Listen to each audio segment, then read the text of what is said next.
Hello, everyone, and welcome back to part 2 of our amazing interview with Laura Shnell.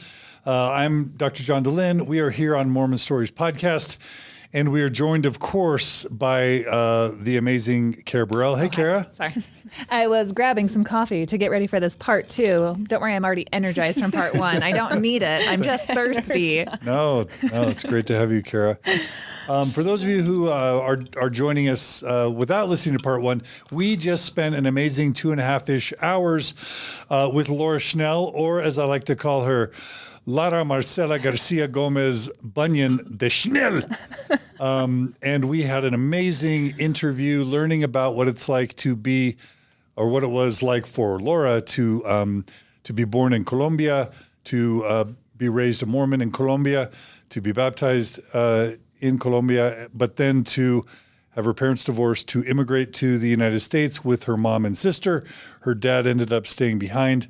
Parents got divorced.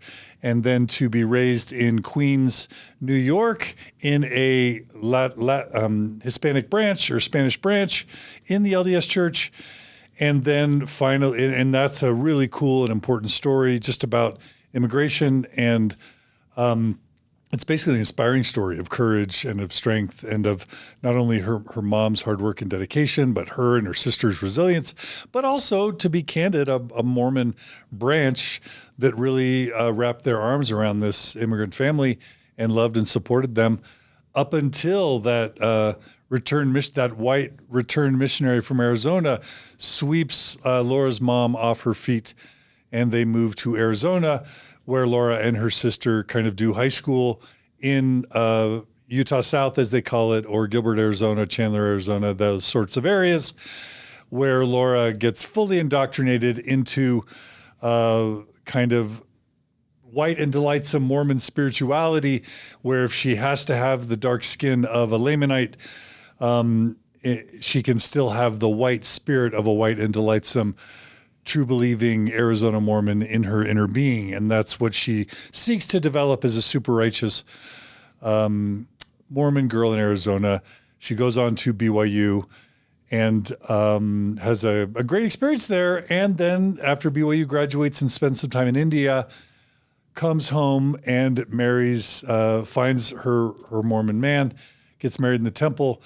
And there's a super epic and kind of sad story about how she chooses to be sealed to her mom and stepdad in the temple, leaving her faithful biological Mormon father on the outs. And I don't mean to be glib about that, but, you know, like we like to say, we learn from Maya Angelou, when you know better, you do better.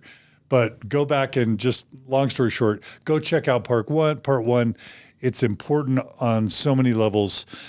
And Carrie, anything you want to add to that? I just posted on Instagram how, maybe not since Gerardo's episode have I laughed as hard as we just laughed the last couple hours. In the break or in the actual interview. Yeah. Stuff. Nothing like talking about mutual friends and just, oh my gosh.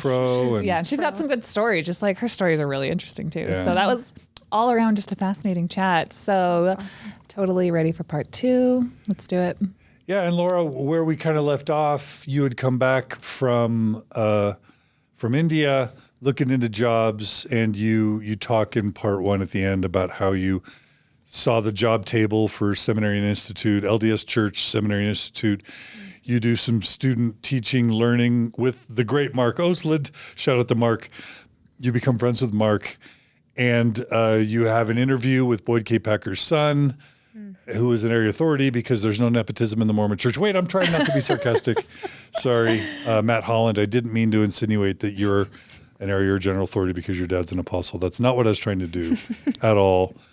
Or Gordon This is a religion of merit. Son, or our apostles do not have anything to do with their sons becoming area or general authorities. I did not mean to infer that. This is the Barbara Streisand effect, because you spent 5 minutes talking about it. I'm trying to be a little bit funny and silly. Okay, so you actually interviewed Boyd K. Packer's son. He was super jovial and warm, just kidding, and you got the job. So that's where we left off. Yeah. So and you can back us up, whatever you want to do. Where do you want to begin? Because this episode is what it's like to be a woman, a married woman of color, immigrant who joins the probably one of the whitest and most patriarchal organizations in the United States, which is the Church of Jesus Christ of Latter-day Saints, Church Education System, or Seminary and Institute program. I literally can't think of a whiter organization. There absolutely and isn't. a more male organization. Yep. So we're just going to be quiet, and you get the next 3 hours to tell us. Oh man. Go. Yeah, okay, so if we're gonna back us up, I'm still not married when I get hired. Oh, okay, you're single. Single still, which is interesting there. That I want to hear all about that. Well, why would that be interesting? You're even more of a, not to say singleton, but a singleton, because the men cannot teach full time unless they're married. The women can't. They're not even allowed to. They're not allowed to. They can do student teaching all day. They cannot be hired officially full time if they are not married. They can be literally the day. It has to be that they're married. So, will you explain what's the reasoning for that? I wish I knew. They won't court students, or because no one has ever had an affair with a student before. Yeah, no. Marriage. Nobody. Just make sure nobody does that. No, there's something similar where you can't be a Mormon bishop. Historically, you haven't been able to be a Mormon bishop if you're single, or if you've even been divorced. But I'm sure it's exactly that somehow you're less likely to be a sexual predator on the teenagers if you're married. Right. Right? Right. Yeah. And we know from history that's not thing. But wait, you can be a sexual predator and be married? Is that in Mormonism? Is that what you're saying? In a seminary building, even. Okay. So I mean, it's honestly, I always the men that were bitter about it, I think they were like, it's not fair, and I'm like, yeah, I can understand why you would. Because I could be as a single woman. Yeah. While the policy is still in place that if you get pregnant, you're completely sacked, right? At this moment. At that yes, moment, yeah. At this moment, yeah. So, I mean, it was like, hey, I have my crap, you have yours. Yeah. It's a mess, right? Patriarchy, alert, men. Patriarchy hurts men too. Yes. Not that you should only have that be your motivation for caring. But it does hurt. Yeah. It does hurt men. Yeah. And so I'm single, so I don't. And what's interesting about being a single full-time seminary teacher is you have okay, here's an example. So you're a full-time male seminary teacher. You've been married for a couple of years. You have 6 kids. And suddenly your wife is like, hey, I feel really sick because she's pregnant with number 7. And so-and-so is sick and I have to pick him up and I can't. You need to come home.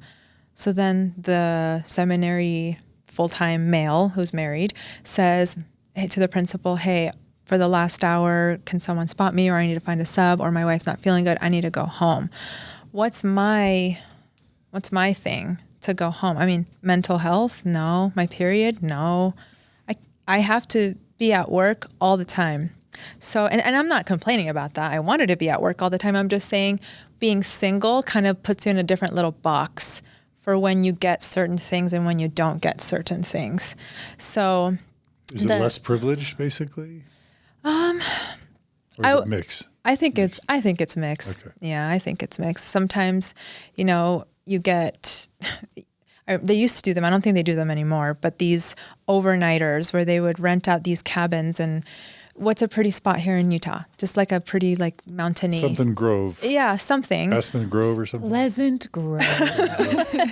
Aspen Grove. Oh, up by Sundance, isn't there? Yeah. And they would just do an overnight, and spouses were paid for and invited. And so a single person would just have to be alone, which I guess that wouldn't be bad. I would love it to be by myself. They stopped doing those, by the way, when I was hired. But anyway, so it's a little different. It feels like, oh man, I can't, where's my permission if I'm not feeling well? It's like, well, did you get a sub or sick day? And it just feels off. But it's so patriarchal in its nature. I remember sitting in a meeting one time, and the man said, okay, well, brethren. And I was like, I remember being like, that's okay. He didn't see me. And he's like, hold your wife's hands right now. And I was just like, it's just, when you're used to saying things like, hey guys, and it's 2 women and you kind of catch yourself and you're like, sorry, I mean, hey girls, it's like that, but it doesn't catch on enough. It is so infused with patriarchy that even the language, right? Or my favorite, we'd like to think the our secretaries, they are called support specialists for the snacks. And everyone's like, thank you. And I'm just sitting there like, no, what? And they're all so happy because they went to Costco earlier and they prepared beautiful, delicious snacks. And so I'm just like, wow, it's so patriarchal. But being a woman of color, especially, you kind of feel like the baby elephant in the zoo. You know, it's like, you know, come look. And so, especially in the classroom, which part of me was like, you know, I'm glad these kids get to see a teacher of color for the first time in their lives. And a woman teacher at that. I think a lot of them were like, we've never had a woman seminary teacher. We always thought they had to be, you know, 55 and crusty with a suit, not young and whatever. And so that's interesting. That's all. And you kind of ride that high for a little bit. You're like, I'm different. I'm special. I'm cool. I stand out. And then you realize there's lots of things that are difficult. Like, I don't really fit into this conversation very well. I don't, you know, for example, I think some jokes, and I look back and, you know, like Maya Angelou says, when you know better, you do better. But at the time, you want to fit in. I wanted to fit in. I got hired at American Fork, which is a very... That was your first? That was your first? My first high school. Okay. Yeah, officially hired. What did you think about getting hired in Utah County? I was excited. What's the perception of Utah County as a place to work? I think... As a CES instructor. Oh, just field is white and ready to harvest. Very, very like, oh yeah, perfect. And really the word perfect, I think. And so I was excited. American Fork kind of scared me. I've never been there. I only heard of it and I've only heard people pronounce it Fark. So I was kind of like, what is this place? But I went and I loved it. It was really, really great, but it's difficult to fit in. Of course, I very crass would always, and in my righteousness, I would never let myself swear, but this is the one thing I would let myself say, and I would always text it to my sister. She's like, how's work? And I'm like, Sausage Fest is good. Because it was always just so many men, so many white men, and you almost feel like you can't, even in conversation, I'd have to think about what I would say next. It just didn't feel relaxed ever. And, you know, whose fault is that? I mean, I'm not blaming anyone. I'm just saying it's how I felt. What was the percentage? What was the ratio? Of 100 seminary teachers in Utah County, what percentage were women, do you think? And I'm so bad at math. Remember my math trauma? Guessing. Okay. Well, I only know numbers. So in the one area that I was in, there were only 3 of us. 3 women? 3 women. Out of 1, 2, 3 high schools. Which would be? So. Maybe 30? Yeah. So maybe 10% women? It's probably a good number. Yeah, I'm so bad at math, but it was always a handful of us. So in my area, I only knew my coworker who was with me in the school, which was crazy. American Fork having 2 women. Yeah, it was extra spiritual, they would say. And then another high school had another girl that we got hired at the same time. So 3. And then as time moved on, I saw more. Later on, way later on, there was quite a good handful, still always men, but each school had at least 1 or 2 towards the end. Nice. Right. And so 7 men or 5 men and 1 woman, or 4 men and 2 women, like that. So always outnumbered. Yes, always. And so we would sit at the table and at the lunch table. And of course, everyone is physically bigger and taller and whiter, and a man. And so I always, you know, it's like, okay, it's okay, but I'm here and I'm spiritual and I'm a teacher. And I was very young. I was the youngest. And so again, it was that feeling of they should maybe take me under their wing, and some of them would, and some of them just were indifferent. But sometimes, and I feel bad for myself. I'm not pitying myself. I just feel bad for old me who didn't say anything, but they would make jokes. Like we would eat lunch, and one of them would be like, okay, well, you're going to clean up, right? Because you're like the Mexican maid. No. And I would just be like, and like I literally would just wipe the table. And like, I just didn't, you know, I never had the guts. Someone said that? Yeah. Cause it was funny and everyone laughed, or like, well, you're not allowed to teach because you're illegal, right? Ha ha ha. And I'm like, ha ha, no. And so just things like that where you're like, man, okay. And one time, and this coworker actually apologized, which I thought was interesting that he was apologizing. I was surprised because I didn't realize it was offensive, but I did and didn't. But they were talking about moving somewhere, and he said, "Well, don't move there. The population there is no, that it's a little more run down, because it has a lot of Latinos." And I heard it, but at that time there were so many microaggressions in my life in Mormonism and outside that you just hear and you're like, yeah. And so he came to my office and he said, "I'm so sorry. I didn't realize what I was saying when you were sitting in front of me." And I said, "Oh, that's okay. Don't worry about it." So little things like that about being a brown woman, And you'd been raised in probably a less affluent, Queens. Yeah. And you probably had a lot of positive feelings for those experiences. Yeah. True or not true? Yes, true. I mean, mixed. Obviously, there was always that hope, like, I can't wait to not sleep in a bed with my sister and my mom and not have to, the first time I ever shopped for myself, when you take your daughter shopping, the first time I was 13, 14. It was always hand-me-downs. It was always the ward people that gave us things. I never had my own things. Or I should say seldom. In Colombia, maybe from grandparents, but not in New York. That was too lavish. And so insensitive things like that. And anyway, but I loved the classroom. I loved the students, and the students really liked me. For the most part, I really had positive experiences with the students. But because I was so young and I wanted to connect and I loved them and I was easily, there wasn't a wall that much and we were 6 years apart. I started becoming a little popular. And, teenagers, they don't hide things. If they want this teacher, they'll say, "I want to go in Sister Garcia's class." Explain how registration works so people can get... Okay, registration. So explain what release time means for those who didn't hear Mark's, and then explain how a student signs up and then how that affects popularity, which then affects your job evaluations, apparently, in negative ways.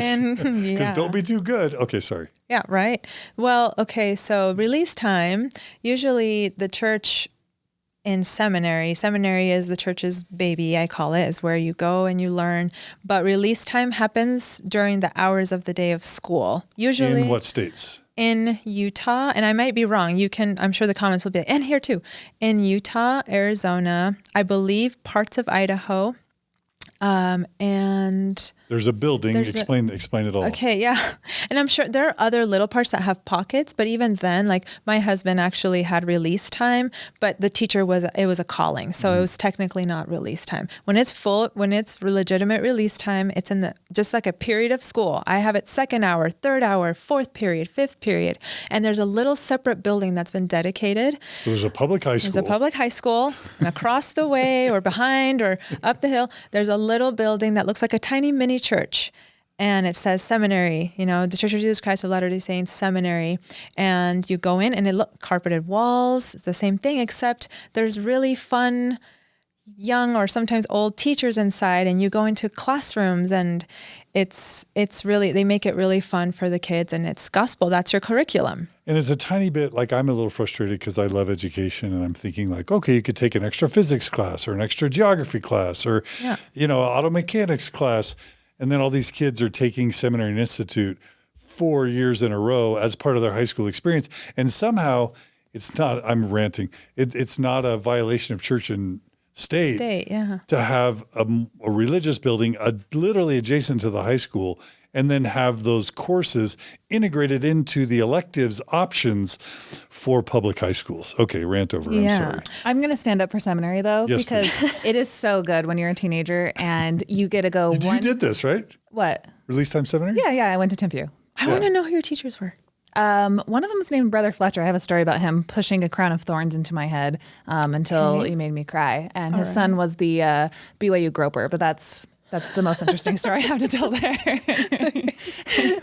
Anyway, he was there probably when you were at BYU. But anyway, remember the BYU groper? Mm-hmm. Great. Timpview's in Provo, right? For those who don't know. Yes. Provo, Utah. Yes. That's actually where I first did student teaching, was at Timpview. Okay. Yeah. Great. That makes me happy in my heart.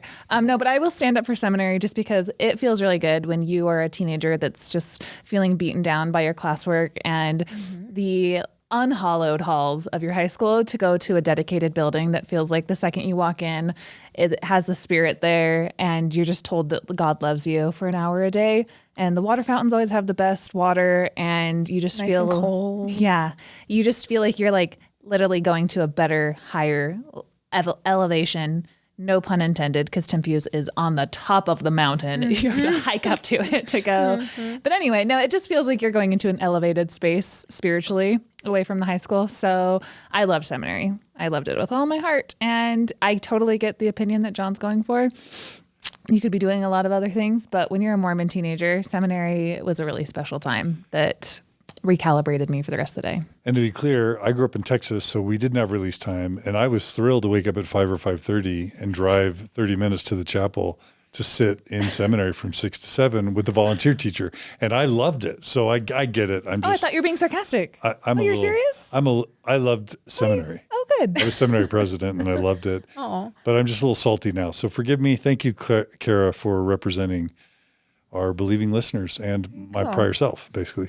Yeah, see, it's fun. And you totally, as a teacher, you create the best. You come in all friendly. Hey, come on in. You make sure everyone feels special. There's treats sometimes. Sometimes the secretaries are grumpy, but for the most part, I mean, it's just. How do you decorate the room? Well, every summer you get you have a budget, yes, and you can order. It has to be, okay. I remember you had to order from a very specific place, though. It was online, and you get like your quota. You have to get, okay, this many Christ pictures, this many temple ones. And if you don't want those, you can do these, you can make it however you want it to. They do encourage to have a flag up and to have a picture of an American flag and the pictures of the apostles up. The first presidency. Of the first presidency and the quorum of the 12. Yeah. And their little frames. Yeah. So that usually comes. That's usually just handed down. It's not like you buy them. That's usually in a closet full of other stuff. But you can decorate it how you want. I always try to have really not the white Jesus with like the curls, with the curling iron, the really pretty blonde. I tried to steer clear just because I didn't, it didn't really mean much to me. And so, but you treat it like your school, and you have grades. And so the kids enroll in their wards. You can enroll online, and your parents just have to sign a form, a consent release form, because the school needs to know where you are for, what's the word I'm looking for? Legality's sake. So if you're in the seminary building, then you're released to the seminary for an hour, and then you go back to school. But you need a form. No student can just chill there, or shouldn't. So you get a form and you sign up, and then you're put in classes, and I don't know how they do it. The secretaries are in charge of it. They just make sure, they split friends. They make sure that it's not a mess, and they just put you. And for release time in the schools I taught, I can't speak for the others, the student cannot have the same teacher twice, or not twice like in their lifetime of school, but in the semester. So the semester, and then you go to a new teacher. Some schools do the year. Some teachers prefer either or.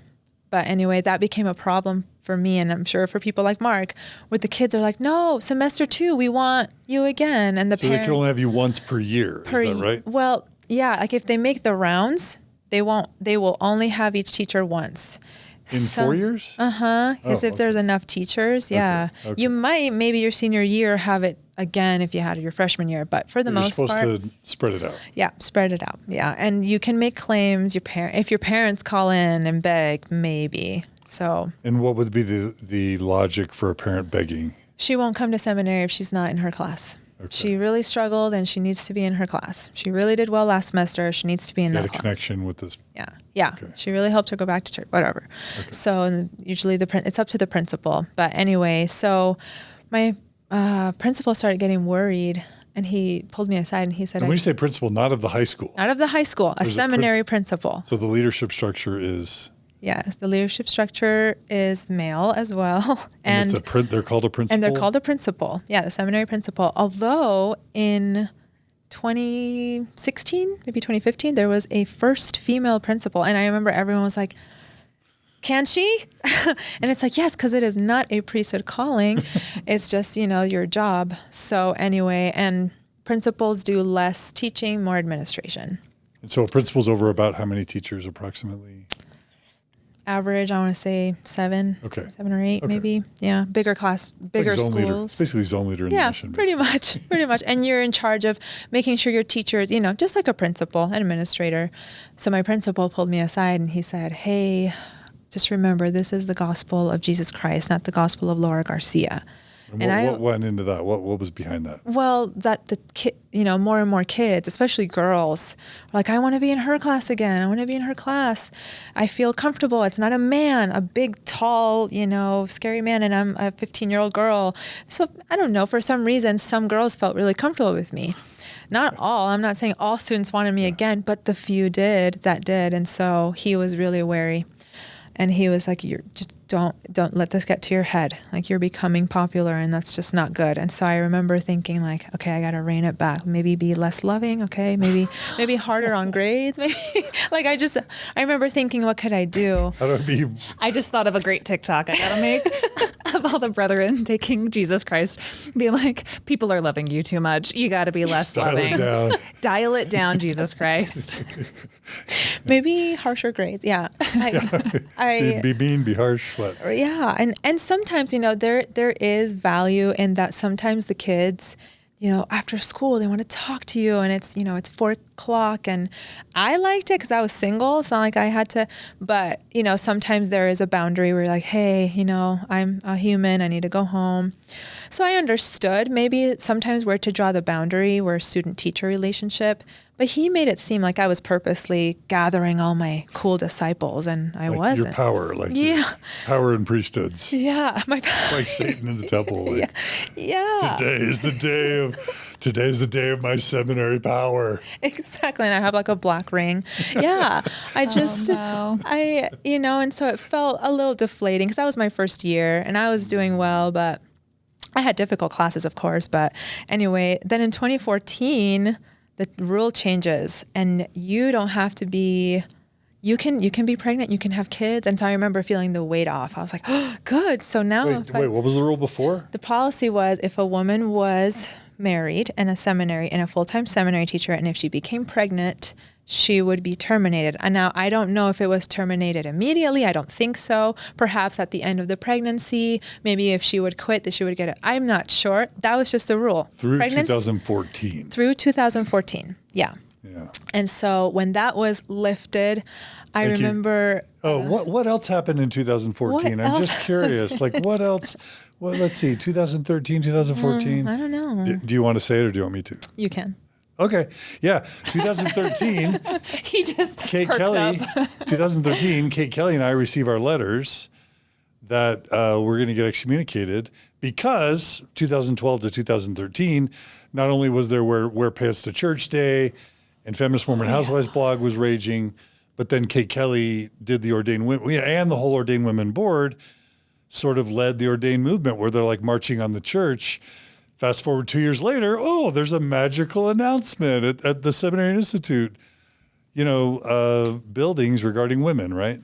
Yeah. Hey, guess what? Guess how revelation happens. Guess how? Yeah. And I remember some students, honestly, teenagers are amazing. Some of them in my classes were so ahead, and forward thinking. And one of them was like, could this be because of all the protests and stuff? And I was like, no, it's because of revelation, a seminary policy. So anyway, but 2015, I get married to my white RM. Did you hear about the Kate Kelly stuff I did. at the time, I did. by the way? Oh, yeah. What did you think about that? Well, the thing is, I heard about it, but I was too scared to look into it. It intimidated me too much. I was afraid that I would read something that would maybe rile me up. So all I did was I just heard about it. And I had this coworker he was my mentor. And I remember he was saying, Kate Kelly, women just want the priesthood, blah, blah, blah. And I actually took it to the temple. And again, I remember browsing an article and I had to stop because I was getting way too anxious, just thinking she could be right. And what is this? She's right, but I didn't let myself. So I went to the temple and, I just asked for clarification. I said, what she has a point, but I don't want to ask that, but she kind of does. And the answer I received really was, don't worry about it right now. And so I just I took it and I said, okay, that's fine. Because you had to teach it in the classroom because students would bring it up. So you had to have some sort of answer. So I would always share my temple thing with them, my little experience, because some girls were like, how come we don't have the priesthood? And I didn't have a good answer. I didn't. As a rookie little teacher, I was like, I don't know. God said so. Yep. Yeah. So anyway, that was interesting. But this mentor that I'm talking about, he took me under his wing, and he was a bishop in a singles ward. And so not at the time, but previous. And I think he kind of took on this bishop role with me emotionally, where he would ask me about my life, and which is fine. I mean, getting to know me, he's my mentor. And I really grew to love him, and he was such a good, kind person. But I think he overstepped a lot of boundaries. Like, for example, when I was single, he was like, so how's the dating life? And I said, oh, well, It's a weird question. Yeah. I mean, if it's friends, like maybe, but he wasn't, it instantly isn't equal when there's power, right? You're a mentor, you're an apprentice, and I was the apprentice. And so it didn't feel like Mark and I chatting. It felt a little different, even though he said we were friends, and I did believe it, but he said, are you dating? And I said, no, I'm not. And he's like, okay, you might shave your arms. If you shave your arms, guys might ask you out.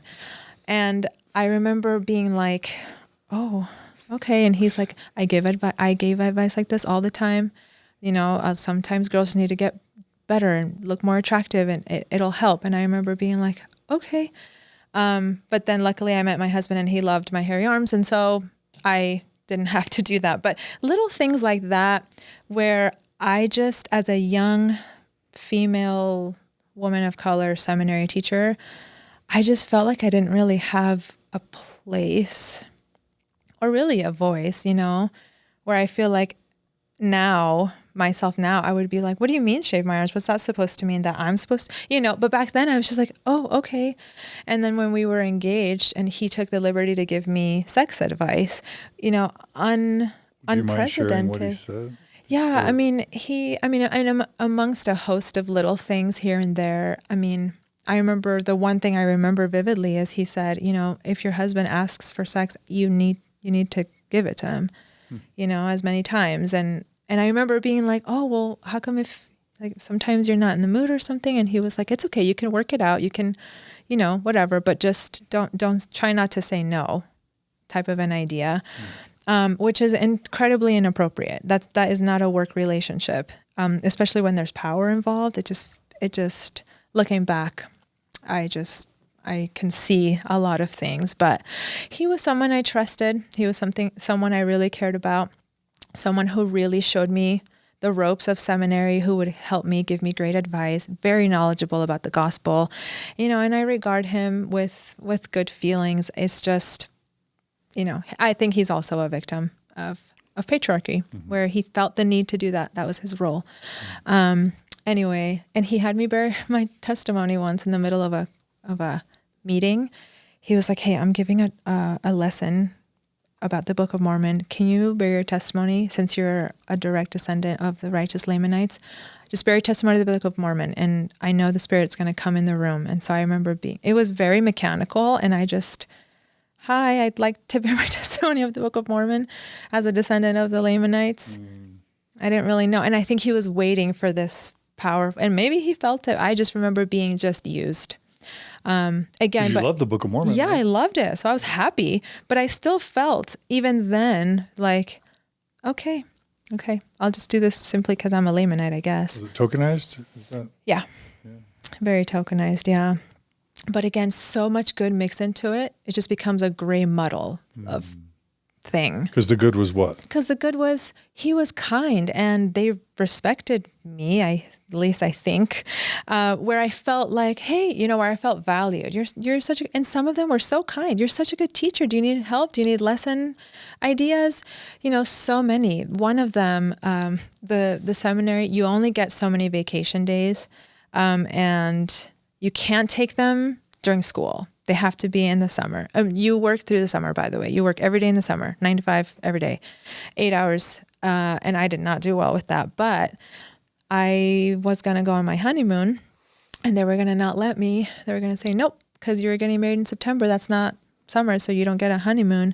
And one of my coworkers fought for me for like 2 hours in the principal's office until the principal said, okay, fine. She can take 5 days, I guess, for her eternal companion. So I mean, things like that I'm like, this was good. These are good. And I hold them so dear in my heart, but that doesn't take away that I was also tokenized and disrespected and demeaned. And so I'd like to include all of it, not just the bad or not just the good. Anyway, so I got married in 2015. Things got really rocky. I remember, not in my marriage, in work, because this announcement, like, hey, did you hear about this change? What's going to happen is children of queer couples cannot get baptized. And I remember the November 15 policy. I thought he was joking, and I out loud, this is the first time I let myself be loud because I thought it was a joke. So I looked at my coworker and I was like, who wrote that? And he was like, this First Presidency. And I was like, in real life? Really? I couldn't believe it. What had like you mentioned Fro in the previous interview. Yes. But what were your views and were they evolving on LGBT issues as an Orthodox believing Mormon? They were evolving because after BYU, after, being a little more open-minded, and then seeing students that were gay, that I just, you just kind of make inferments. Maybe that's not good, but, or inferences, I don't know the word. Mm-hmm. Anyway, sitting in my classroom, and some of them would come out to me. One of them came out to me, and she was so sweet. And she said, I think I like girls and I'm trying not to. And my gut reaction was to tell her, no, don't try not to. And I could hear myself saying it, and I was like, oh man. And so then the policy, and I thought, I don't know how I feel about it. Given that my first reaction was that I thought it was a joke, let me know that I was, I just was like, this isn't, anyway. So that became challenging because then you're faced with, what do I teach? Because we were trained right away. That lunch break thing that he said, look at this announcement. That night or that afternoon, the principal said, we have to meet about this. We have to teach the proclamation. We have to teach that about Revelation. We have to teach. And then we start doing the polygamy comparison. Well, it's similar, like children of polygamists can't get baptized till they're 18 because then it breaks the family apart. And same with gay parents. They don't want kids having two different ideas, where you're at church, but then your parents are gay. That breaks the family. So anyway, I bought it. So I was like, yeah, okay. So I taught that. I was like, it's to preserve the family relationship. And so that's kind of the route I went. But then I don't remember when Kate Kelly was excommunicated.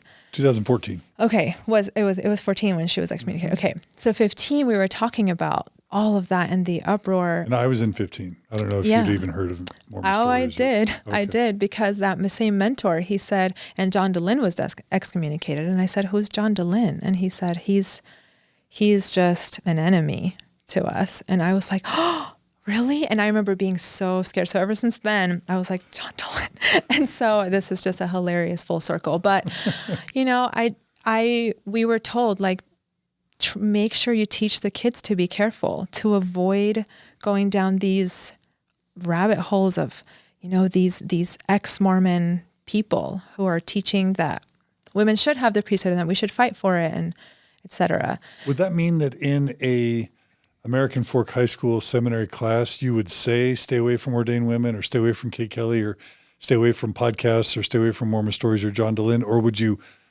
usually phrase that more generic? I would phrase it more generic. What would it be like? I think like my mentor, I think he would perhaps say the names outright. I would say, just remember that church approved sources are the right ones, are the truth. These people, they have different ideas, and they're bitter and they're lost. And we have the church approved sources. So don't stray and read anti-Mormon material. I don't know why we would call it anti-Mormon material, but that's what we called it.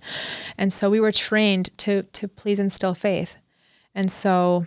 And just because I really care passionately about informed consent, one of the problems with unhealthy organizations, it's the bite model. They control behavior, but they also control information so that they can control your thoughts.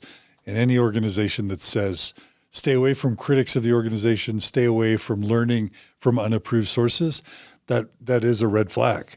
Like I would say, learn about the Open Stories Foundation, learn about Mormon stories, learn about me. There's good and bad. Like be worried about somebody that says, don't do your homework. Yeah. Because it's undue influence. Mm-hmm. Yeah. And I think... And this is where it happens in seminary. That's one of the places it starts. Yeah, for a lot of people. Yeah. And so my mentor told me, he said, look, I know John DeLynn. Like I listen to that stuff because I can handle it, because my testimony is solid. That's how he knew you. But he said, but these kids aren't solid. And so we can't give them that. They're too vulnerable. So we have to give them truth and light. And anyway, so that became a lot to navigate, a lot. And so you were saying the Kate Kelly stuff and everything by 2015? Yeah, you got excommunicated. And so I remember feeling like a general unease, just over, like thinking, whoa. And then we had lots of trainings in the summer. Lots of youth are leaving the church. We're having this and this and this, and we need to... Did they give stats or numbers that you remember? They did. I don't remember any. I remember them quoting a stat by Elder Cook that he gave in conference. But I just remember thinking... Were they big numbers, and were they alarmed? They were, especially because they were youth numbers. And so in our trainings, they would say, okay, we need to reach the one. We need to make sure, the gospel topic essays, know them like the back of your hand. Now, there are people like Mark who literally took that to heart. I was way too overwhelmed to do that. I was like, no, I'm not going to memorize these. I just kind of want a safe space for the kids to converse. I don't want to feed them this, but I will mention that they should read them. So I kind of half-assed it a little bit, What was their logic for wanting you guys to read and teach the gospel topics essays? What was their rationale? The rationale is this is our way of being open and transparent. And these are church historians, and sometimes not. I don't think they mentioned that. But when we were trained, it's like, hey, this is put together by lots of different minds. This is church approved. This is safe. The kids need to know, like, we're not surprised. Hey, guess what? We know Joseph Smith was a polygamist. Look, we have it in our essay. Read this. This is safe. This won't plant doubt, And there was this thing called... I can't remember. The Uncharted Path. You remember that, Mark? It was Uncharted Path. By 1950 book. Yeah. What's his name? Lawyer. Can't remember. Anyway. Wasn't Wilkinson? No. Way before. Way before. Yeah. He actually. I did an episode on our Mormon stories. Oh, yeah. Carrie, you can look that up. Uncharted Path. Yeah. Mormon Seminary. So we had to memorize that, but it was also, teach them the truth so clearly that they cannot mistake it. Teach it so clearly it could never be misunderstood. That was it. Teach it so clearly that not only do they understand, but that they cannot misunderstand. Whatever riddle that is. And so I think the topics essays was a way to be like, look, we have it. We're not surprised by it. Look, there are 9 versions of the first vision. Look. See, we know. Read our version. It's faith promoting. Read our explanation. It's safe. It's ours. Don't wander over here. This is faith promoting. The way that some of us kind of describe that is inoculation, that truth is a virus that can make people sick or kill you. But if you can give enough of it in tiny doses early enough, just like a booster shot or vaccination, and it's like, oh, yeah, I heard about the stone of the hat in seminary. I heard about the multiple versions of the first vision. And my seminary teacher said these are not the droids you're looking for. That somehow that inoculation would make it so the kids wouldn't be fazed by it later on their missions or as adults. And I'm guessing they never actually used that term, inoculation. I don't think I've heard it. Maybe I heard it in the reverse way. Maybe. Which is, give them the good stuff so that when they go out and they face the viruses, they are protected. Mm-hmm. Okay. So anyway, So that was a lot in 2015. But I lived in Provo at the time, and I was driving to American Fork, and I actually called the area director person, emailed, I would never call. And I said, hey, is there any way to transfer over to Provo High? I would like to. Plus, someone mentioned that there's a lot more Latinos in Provo High, and I'm thinking maybe that would be good. And like, nope, you've only been teaching a year. You're still an apprentice. So after year 2, then they said, hey, would you be interested in starting a Spanish program at Provo High? And again, it was the jokes at my faculty, and it was, well, Provo's ghetto. It's full of Mexicans. Like, you're going to go to the ghetto. And I'm just like, okay. And at the time, I'm just like, I'm brown. I would try to justify, but I know it's just deeply, deeply held, internalized racism. Kara, is that how you guys thought of Provo High? Yeah, I have a lot of repenting to do. Okay, because the guy who was ghetto, saying this, he went to Tentview. Yeah. So he would always say that. Yeah. So the way that Provo works is the 2 main high schools there are North Provo is really, really wealthy, and I don't want to have anyone have any perceptions of me. I grew up in a very wealthy part of Provo, but my parents are like high school dropouts, like truck drivers. So I don't know how they let us in. So I grew up around a lot of wealthy people, but with a complex now. Anyway, so North Provo, Tentview, and then a little bit of South Provo, which is either BYU students or like a lot of Mexicans. Mm-hmm. And how about Hispanics? Right. And that's the thing is like they always say Mexicans, and I'm like, that's what I'm trying to tell you. I had a lot of repenting to do. I'm saying how it was perceived. Yeah, I learned this in Texas that anyone with brown skin's a Mexican. Right. As soon as I got called to Guatemala, I'm like, what is that? There's only Mexico. Right. And then I realized that there are a lot of Latin American countries that someone I'm telling can be you from. the language I'm using. People will call Brazilians Mexicans, and they don't even speak Spanish. I know. So sorry. Only 5%. Now I feel all self-conscious, but you know what I mean. That's how it was perceived from and then because the boundaries of Provo High are a lot more of just South Provo is a lot more like Hispanics and different demographics. Probably lower SES, right? Lower socioeconomic status. For sure. Definitely. But there's definitely rich parts of places on the hill or down by the lake. There's groupings of different people, but Tentview has a lot of snobs, and so Tentview is like, we're the coolest. Provo High can eat crap. So, all right, thank you, Kara, for the Provo survey. Good for the context. Yeah, the Provo context. Now you know, super good. Yeah, and so it almost felt like So you're going to the ghetto. I'm going to the ghetto, but you know what? I belong there. So hey, I'm happy. So I go and it's really hard because they're like, okay, we have a Spanish program, and it's tanking because we had this white seminary teacher teach it who spoke Spanish, probably horribly. Yeah. And so they had like maybe 5 students, and they're like, could you grow that program? And I was like, sure. And it was really hard. Very hard. I had very little resources. I'd only been teaching for 2 years. You said in your notes that it had failed multiple times before. It did. Yeah.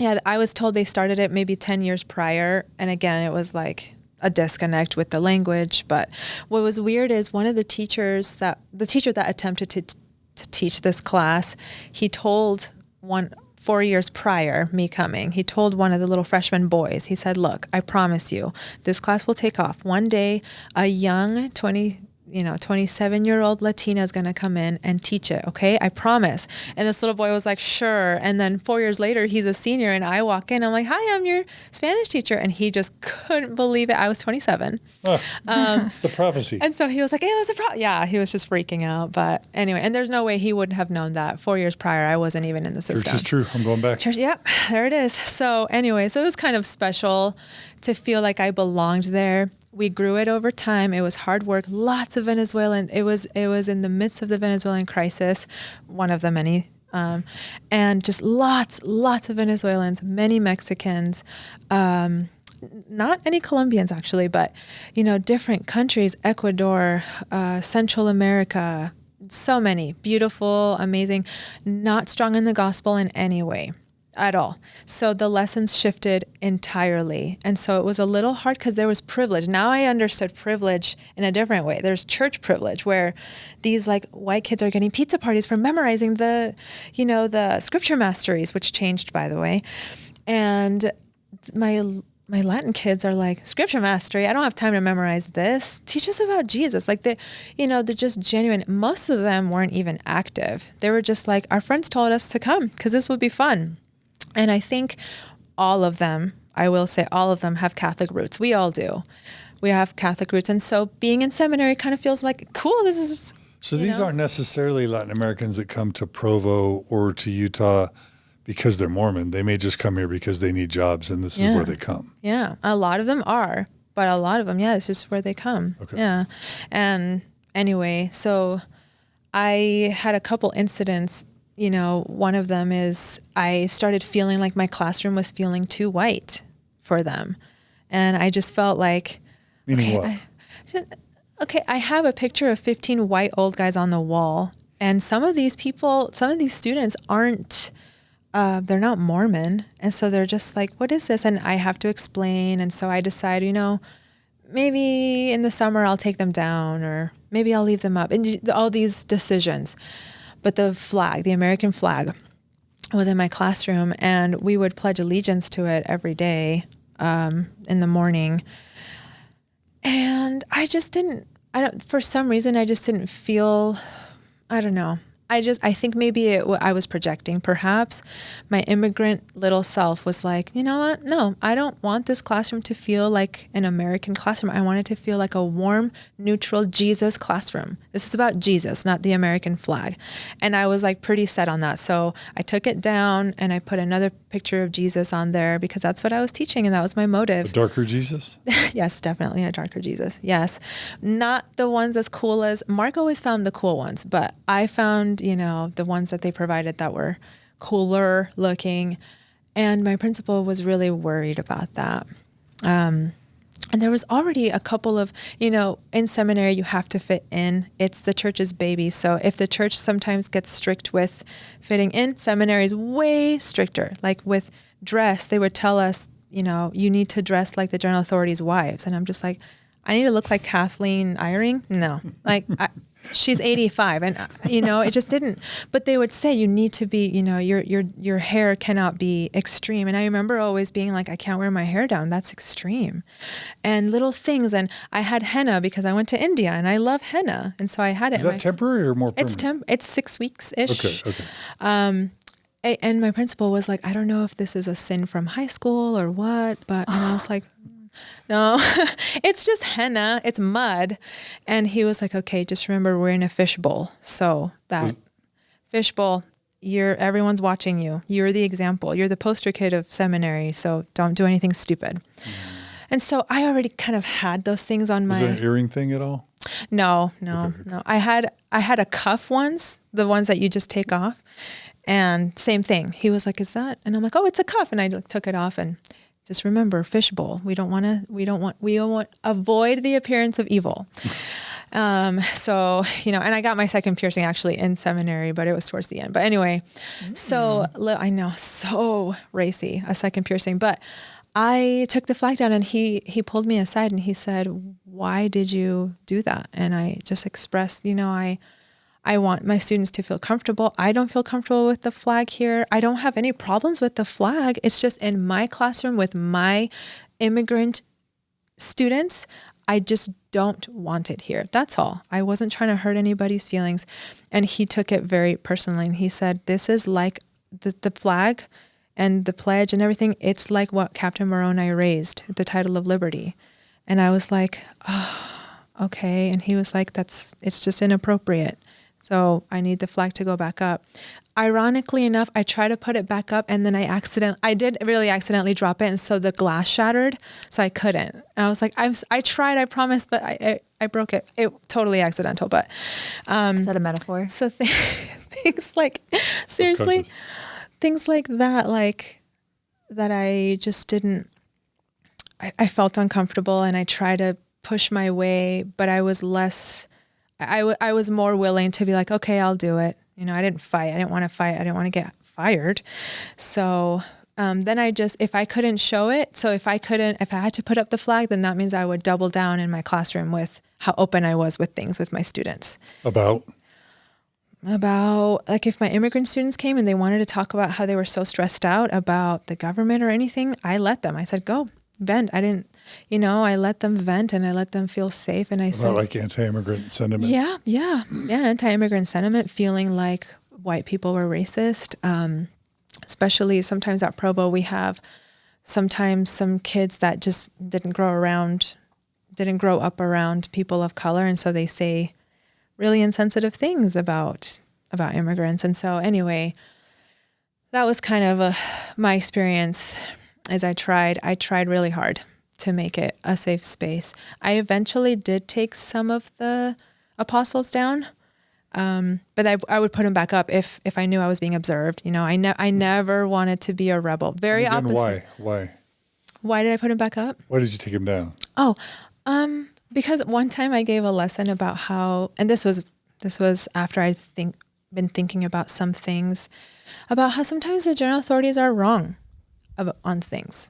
And I thought, they're going to say things that are really going to hurt my students. And I got really overprotective. And I thought, I don't want them to be in my classroom and then make eye contact with Cook. And so I would take it down. Yeah, Cook or Eyring, Eyring is cute. We'll leave Eyring, but like Oaks and the photos were right there. And so here's the seat. And if a student was looking this way, he was just, and so it just felt uncomfortable. The LGBT statements? Yeah, the LGBT statements. By apostles. Yeah. Statements on the family. A lot of my students came from broken families or, it just felt non-traditional off. family. Yeah, non-traditional. It just felt off. And I taught that. I said, sometimes they'll make mistakes. And my principal, again, he heard it through the grapevine, actually. Some students, they were bothered by it. And Uchtdorf says that we've made mistakes, right? And why can't you say that? And Uchtdorf's in the timeout chair. So timeout. It's still up there on the church's website, though. Uchtdorf got smacked.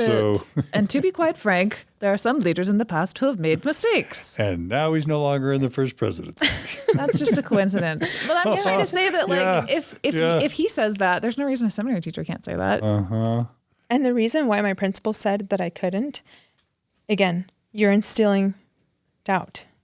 You don't instill doubt in these students. And so he was so worked up with me. I think he was so nervous. I was giving him ulcers because he's like, I have this brown loose cannon in my school. Like and he asked me that day, he sat me down and he said, I need to know if you have a testimony of the brethren and please bear it. And I was like, I do. I have a testimony that they're prophets, seers, and revelators, but not that they're never wrong. Like Paul, you don't think Paul was ever wrong? And he said, I will never let myself say that Paul or any ordained person is wrong. And I was like, okay. So things got a little rocky towards... What did you think about that, having to bear testimony about the brethren at the time? I hated it. Why? Even at the time, I felt violated. Like you would question my integrity. Like, you really think that I can't? It felt like I need to know that you're still worthy to teach here. I need to know that you're teaching the right things. I need to know. And so anyway, and his daughter was in my class and I really liked her actually. And I liked him too. But I think if I would say certain things, I think maybe he did tell me, he said, she's coming home to me and asking me if you believe those things.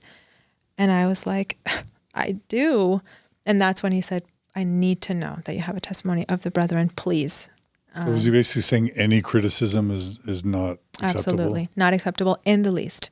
As a seminary teacher, especially. He's like, if you want to believe that and that at home, that's fine, but not here because these youth are vulnerable. Again, undue influence alert. When leaders are held as being infallible or given too much power and respect, it's the signs of being in an unhealthy organization. And can I just add, don't we hear this all the time from people who criticize like ex-Mormons or just apologists will say that, oh, you want the brethren to be perfect. And I never wanted the brethren to be perfect. I think most people understand that perspective is healthy. Like, yeah, I know that they've made mistakes. I heard Uchtdorf's talk. And it's the people who often sometimes lose their testimony because they have to be confronted with, oh, they've made mistakes. And that's the thing that breaks their shelf when they do put people on a pedestal that is, again, very unhealthy and utilizing tools of undue influence. You know what I mean? Yeah, it's complicated. Yeah. But ultimately, the most sacred thing in Mormonism is authority, period. Mm-hmm. And PR is number 2, but authority is number 1. And so you were basically, in their minds, undermining respect of authority. Right. And I think he would use that argument too. He would say, we value authority. He would never say that, but then you're the authority. So don't mess this up. Stop planting doubt. They look up to you. So incredible amount of pressure that the salvation of these students is in my hands, which of course he would never say that, but that's how I felt. So anyway, and then there was pressure in seminary to graduate, because if you graduate, you get maybe blessings in heaven, I guess. But also BYU does look into that. And so anyway, my Spanish students were not even close to graduate. I mean, they had terrible attendance. They did not do their reading. You have to do, in order to graduate, you could do certain certificates of completion, but those are more like, the losing trophies. The A for effort. If you graduate full on, legitimately, and Kara, you remember. I graduated. You graduated. Hey, read. What else? Attendance, reading, and when Kara, this was after our time, but the tests. You have to take a test. It's called the assessment. It wasn't until I talked to Mark where I was like, dude, what do you do with the assessment? Because my kids keep failing it. And he was like, oh, I just pass all of them. I was like, you okay. Yeah. So it felt like I was fighting for my ethnicity in that building half the time. And it was all this pressure, like, well, how many students do you have? Only 15? Well, I don't know. The church can't. And it would be like, seminary can't justify the cost of paying you a full hour if you only have 10 students. And I'm like, but didn't we say the one? And so right, the sheep analogy, right? Yeah. Oh my gosh. We had a whole summer dedicated. It was called Reach the One. And so that was always... But you don't have a full load because you have Hispanic students. And so they're like, I'm not sure we can pay you or your full salary. Because don't you remember that's what Jesus said? Like if you have to leave the 99, go to the one, but you're not going to get a full salary if you are going in searching for the one that went off wandering in the forest. You can go after the one, but you lose your health care. Right. So.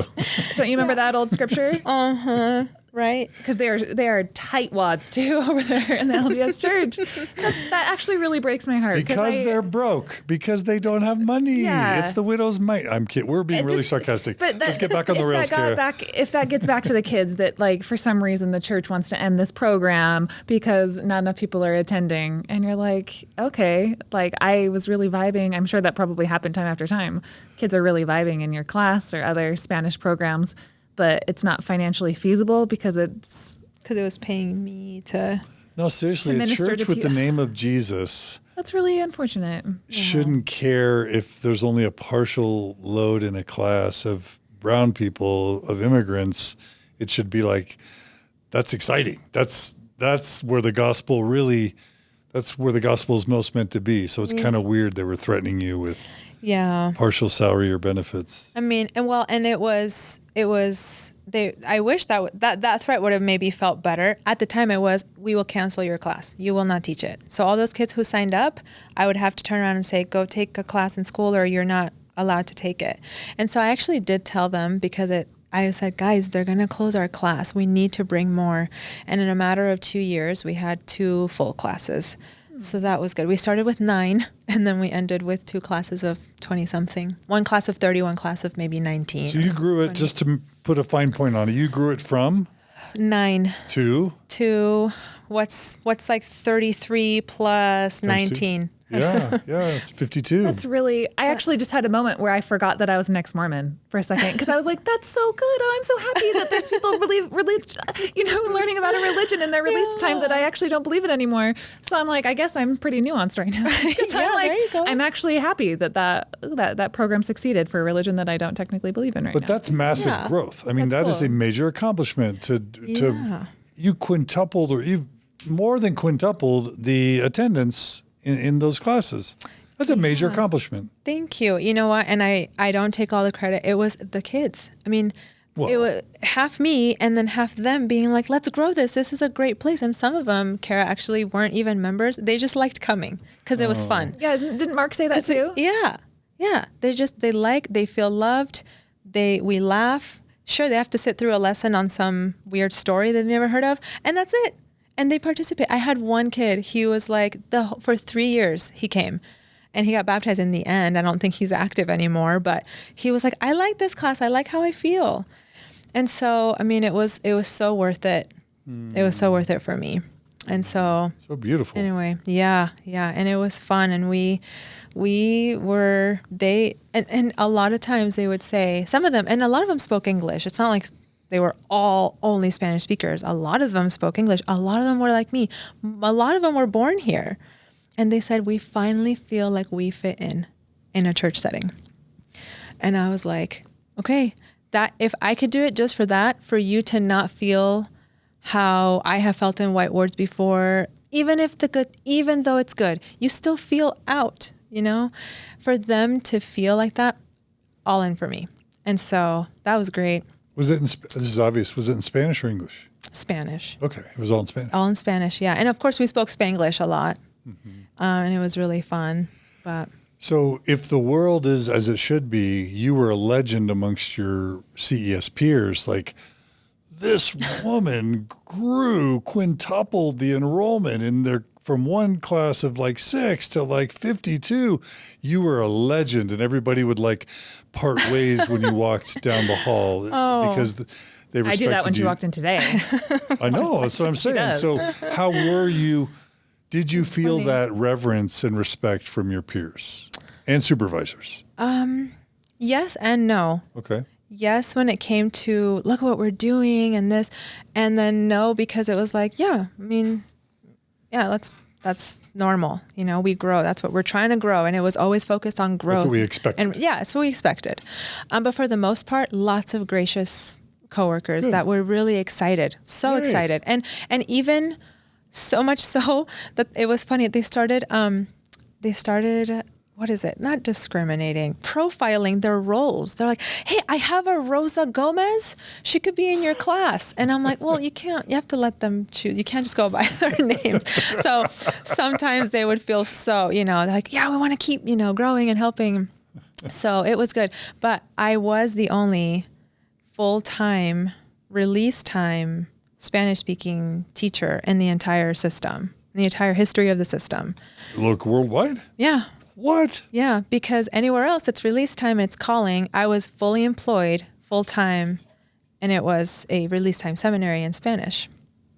And so that was just a big... That's pretty historic. Yeah, I was like, you guys are historic, we were like riding cloud nine there. Even with all the pushback, it was awesome. And I love those students. They have a special place in my heart forever. So anyways. Good job. Hey, thank you. But time went by and I eventually got pregnant. And in my head, I was like, okay, what could this mean? And by the way, there is something worth noting. One of my students, he was a member. He was born a member, and he was a little bit more aware of things than my other Spanish-speaking students. And he was like, hey, I want to talk about how the Book of Mormon is racist. And I remember being like, hey, I don't want to talk about that. And that was the one time that I was kind of like, whoa, I don't want to lose them. But we talked about the Bible being racist, the Book of Mormon being racist. And that Spanish class was the best place to do it. The English classes I had to be way more careful. The Spanish classes, they were way more open to it. And it was that whole we're faithful regardless thing. So a lot of them just didn't care. Like, yeah, but the righteous Lamanites, it doesn't matter. But I remember still having, and they were less worried about topics, anti-Mormon things. It was a completely different vibe for that Spanish class. What was the student's argument that the Book of Mormon and or the Bible is racist? And then as a believing CES teacher, what were your thoughts on that at the time? I'm just curious. That's a conversation I have a hard time imagining. Yeah. Yeah. Because all of us are Latinos in the class talking about this book that we love and how the one student, he was I think he was set on it. He said, no. He said, Did you say why? Yeah. He said, look, it says that white and delightsome, and then blanco, right? And then he said, and they became dark and loathsome. And he's like, dark like moreno? And I was like, yes. And that's why he wanted to talk about it. He's like, I want to know if this means like dark like us. And I was like, I think it does mean that. And at the time, me being so in and everything, I felt terrible. But I was like, it's okay. We can embrace it. It was because the skin wasn't the curse. It was the mark. That is the apologetic. Can you explain that to me? That it's not racist because the dark skin wasn't the curse. Yeah, the skin. It was just the mark. And somehow that made it less racist, right? Yeah, it made it less racist because... Why is that less racist? Because it wasn't about skin color. It was about that they cut themselves off.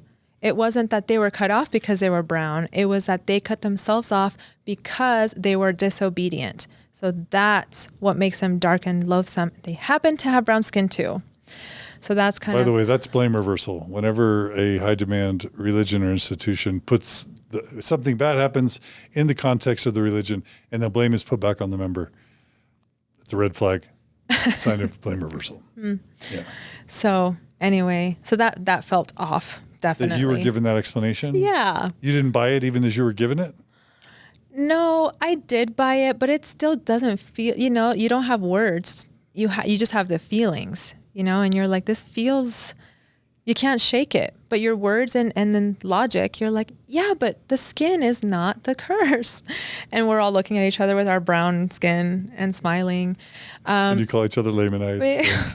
Yeah, but I always reminded them, I said, remember, in the end, they're more righteous. So it's okay, which is not healthy because it's still a competition. We're more righteous. Well, we're more white. Well, it's never about equity and never about unifying, So anyway, but we didn't have too many of those. It was very simple gospel talk with my Spanish classes. So yeah, interesting. I liked it. And then the Bible, how is the Bible racist? Oh, I honestly can't even remember the example I used. Well, okay. What about when God asks, Moses is it the Israelites? Yeah, to just slay all the Canaanites. And what about when the priesthood wasn't given to only the Levites, and then maybe now these people can have it? And now, based on that, so I said, well, the Bible's racist too. That's okay. It's history. And that makes the Book of Mormon racism okay if the Bible is racist too. Yep. Again, that's weird logic. Yes, absolutely. Right? It's no logic at all. Yeah. But it made me feel better because I was like, look, it doesn't. And so my lesson was, these books of scripture aren't perfect, and maybe the history isn't perfect, and that's okay. And when word gets back, did word get around that you gave that lesson? Yeah. But my principal at that time, he had already grilled me with everything. So it was kind of like a check-in, like, did you mean that? And I was like, yeah, I meant it, but I fixed it and I taught this and this. And he's like, okay. So I think, and I was so behind too. I was really, really struggling with anxiety with lesson prep. It just felt too much. The curriculum is way too big, and the principles are really, really harsh. Their principles are always bolded and bolded, so you can see if you skim, and they're always about something with obedience, always about something with repentance, and I got way too much anxiety, and I was about 10, 20 chapters behind all the other teachers. So, because it was just a guilt and shame fest, or just blind obedience. Yeah, and I would just stick with one chapter that I liked, and we would just talk about it, and that's what I wanted to do, which was not what you should do. You need to keep moving forward with the Word of God and all that. Yeah. So, and it's timed, and there's schedules and syllabus and grades, and you just can't slack. And I was majorly slacking in that regard. Yeah. So anyway, okay. Yeah. So did you get in trouble? No. Okay. No, just always talking to, always talked to. That's what makes Mark's story so tragic, is that he got just nailed. Whereas Mark Osland got nailed. Just trouble and letters and warnings.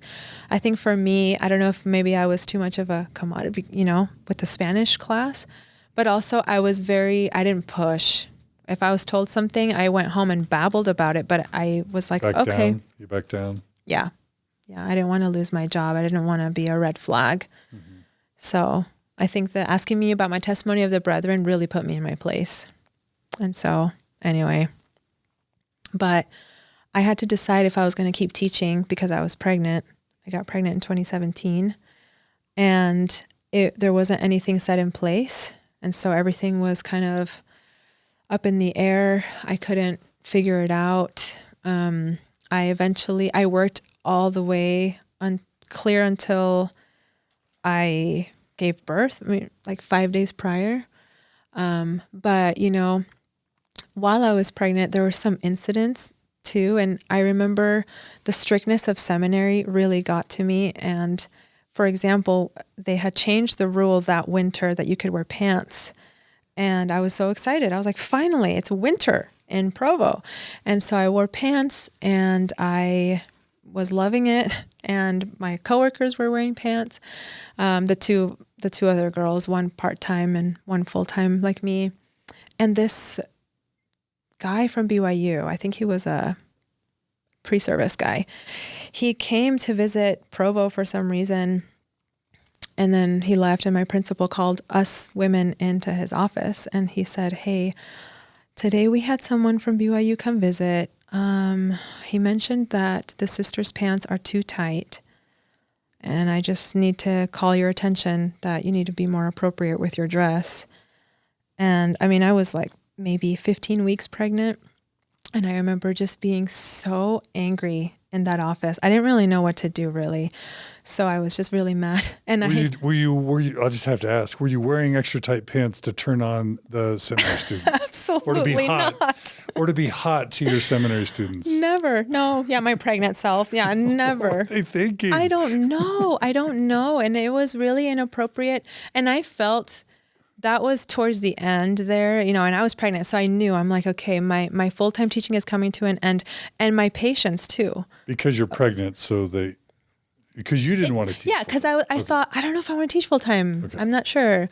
Yeah. And so my patients started wearing thin. So I would start talking back more. So even though I would back down, I would still maybe talk to my principal. So I said, that's so inappropriate that he would come and that he would just look for that or look at that and decide to comment on it, number one. And number two, really upsetting that you wouldn't stand up for us. And he was just really like taken aback by me. And then I was like, and I have a prenatal appointment, so I'm going to go. And I just walked out of his office. And so that was one incident, where things started just getting kind of unbearable sometimes being a woman. And maybe being a pregnant woman maybe exacerbated it because it was constant questions. Are you going to teach full time? What are you going to do? Are you going to stay home? So anyway. Did you also feel, they said that you were in the fishbowl of the model. Did you have a perception that you had no choice but to, quit because even though it wasn't the policy, you wanted to have a good example to the other students that women stay at home? Was that part of the discussion too? Yeah. That's so interesting you bring that up because a coworker, I can't remember if it was a coworker or a principal, I said, I want to stay home I might want to stay home with my baby. And he was like, what an example, to your students. He's like, here's a working mom and then she has a child and then she puts the family life or home first. And then after him saying that, I was like, okay, I need to be an example of that kind of a thing. Even though, this is 2017, it's not like you can't work full time, but. And kids, like it wouldn't be a good example for young Mormon women to see a working mom seminary teacher since they might have to be full-time working moms themselves. Why wouldn't that be maybe an inspiring example? Yeah, exactly. Yeah. So anyway, I I kept teaching. I kept going. I told them I wasn't sure. I said, what if I teach part-time? And they said, well, with part-time, you're back to hourly and no benefits. And I was like, oh, that kind of sucks because now I need benefits because I'm going to have a baby. But they were like, if you're going to be part-time, you will not be working 40 plus hours. So that puts you at a no benefit employee who's hourly. And so again, they wanted an answer and I kept pushing, no, I don't know. And then I finally we got the next year's roll for teachers. We always kind of get that the end of the year. Here's who's coming next year. Here's who our new employees are. And then I was on the list for leaving. And it was like, we're saying goodbye to Sister Schnell, who's having a baby. And I was like, oh, I didn't say I was going to leave, but okay. And so I think... They just made that decision. Yeah, they just made that decision. And I think one of them did say, like, I didn't know what to do, so I put it on the safe side that you were leaving just in case. So I was like, that's okay, that's okay. So anyway, yeah, that's just... the summer happened and then I got... maternity leave. And I actually got to have an extra week of maternity leave because I got paternity leave because I was the employed one. So I got to have the extra weeks. I got 7 weeks. So that was nice. But then it was that question of, okay, are you coming back? And part of me was like, okay, I'll come back, but not full time and only to teach Spanish classes. I was pretty sold on that. I felt okay with that. And can I just make one small point? Yeah, please. I'm pretty sure when I was at Microsoft, I left in 2005, women got 3 months maternity leave and husbands got a month maternity leave. Seriously? So step up. Those are in the dark ages still. Yeah, that was like before there were telephones. So step up, Mormon Church. Microsoft's beating you out. Seriously? Yeah. Wow. That would be incredible. Yeah. Can you imagine? No. There's so many things about Mormon family values that I think are beautiful, and that if they practice more of what they preach, to give mothers more time with their newborns and fathers as well. I hope this gets back to headquarters. Or even just letting you be part-time and still have health benefits. Like how much does it really cost the church to their insurance policy to have, I mean, there aren't like a bunch of women wanting to work part-time and be moms, but also, and why wouldn't you want that? So like the marginal cost of Truly continuing health cost. Insurance for a part-time working mom, would that really put the church out financially? Would that too much bleed into the $150 billion that they've got at Ensign Peak? Seriously. Yeah. And I actually brought that up. I said, is there any way to do some sort of deal? I don't know what to call it. I was talking to the HR rep and he said, I'm so sorry. If you do not work more than 33.5 hours a week, I cannot put you as a full-time, fully benefited, salaried employee. And so there was nothing to be done. And I said, okay, but I'm pretty sure I'm the first one to be, pregnant as an employee. He's like, yeah, you're actually the second. He's like, so we're new at this. Be patient with us. We're trying to figure this out. And I reached out to that first one and she was like, oh, I just quit indefinitely. It was too much. So I thought, man, no one has kept at it. But anyway, I come back and so I go to Provo, but then the Timpanogos principal, who is just an absolute sweetie, he calls me up when I'm still pregnant, by the way, just backing up a little. And he said, hey, would you be interested in teaching our Spanish class? Maybe you could do a milk run. It's called a milk run when you go to one school and the other. And so I was like, oh, I'll have to think about it. I'm pregnant, but I'll think about it. And Mark was like, I'm at Timpanogos. Come to Timpanogos. We can hang out. And so I was like, okay, maybe. So I ended up saying yes to both. So what I would do when my baby was 7 weeks old, was my first day, is I taught at Timpanogos, and then on the even days, on the odd days, I would teach at Timpanogos. Even days, I would go to Provo, and I would teach their Spanish class. But like we were discussing, the Spanish class grew, and so we were going to split it. And I was like, I can't teach 2 classes at the same time. I physically cannot. It is physically impossible. And so I'll keep doing 1 class at Timpanogos and I'll keep doing 1 class at Provo. And that was fine. That was okay. It was hard to have 0 insurance and it was hard to have way less money. But whatever, I did it. I just didn't feel right leaving the Spanish classes behind. It just didn't. So after a while, those schedules actually started merging. After the winter semester, the Timpanogos schedule and the Provo schedule merged because they're different districts. Mm-hmm. And so I called my principal and I said, hey, I have bad news. As of January, I cannot teach at Provo anymore. I'm so sorry.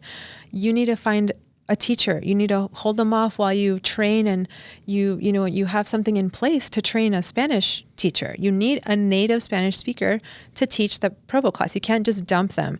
I'm at Timpanogos because they're brand new. They're babies. I just started. I can't leave them. I'll go here. I'll stay with you as long as I can. But after January, it's literally at the same time. So I can't. And I'm going to choose Timpanogos. And he was like, oh, okay. Nobody. They had no one. I'm like, there's no one? They're like, no. And I'm like, nothing's in place, right? Nothing's in place to train a Latin American seminary teacher. And he said, nope. And so I said, well, what's going to happen to that class? Well, I guess we'll just have to close it or just. I have to pause and just say, almost half the Mormon church is Hispanic, from Latin America. Like, if you look at the numbers, Mexico, Brazil, South America, like we are oozing Latin American members. Yeah. I'm just kind of stunned at the privilege. I'm just stunned at the privilege of kind of the white East Bench Utah Mormons and just the level of religious education that they get. Yes. And how they were like lucky to have one Spanish-speaking seminary teacher in the entire system, and like couldn't find a second. Like that disparity, when you compare that to the percentage of Latino members in the church, it's kind of mind-boggling. Yeah. And that's what I kept saying. I said, okay, fine. Then find one for the moment. Go ask somebody in a stake, a Latina, maybe 50-something-year-old woman. And so they tried that, but they were like, but we need she needs to teach this and the principles and that. Like, you're trained. And I'm like, well, I'm trained because I went through the English program. Of course I'm trained, but we need to find someone in the meantime so this class doesn't get lost. They were just going to close it. They're like, we'll just put them in English classes. And I said, after all that work, no. And of course, again, I couldn't. It was at the same time. I couldn't. This is your baby, right? Yeah. You built it. Yeah. And so it became stressful, and I had a brilliant idea. I was like, wait. I remember when I was at Provo full time, there was a student teacher, and he's Mexican and he's fantastic. He's actually Mexican. He's actually Mexican from the country of Mexico. Versus Spanish speaking. Yes.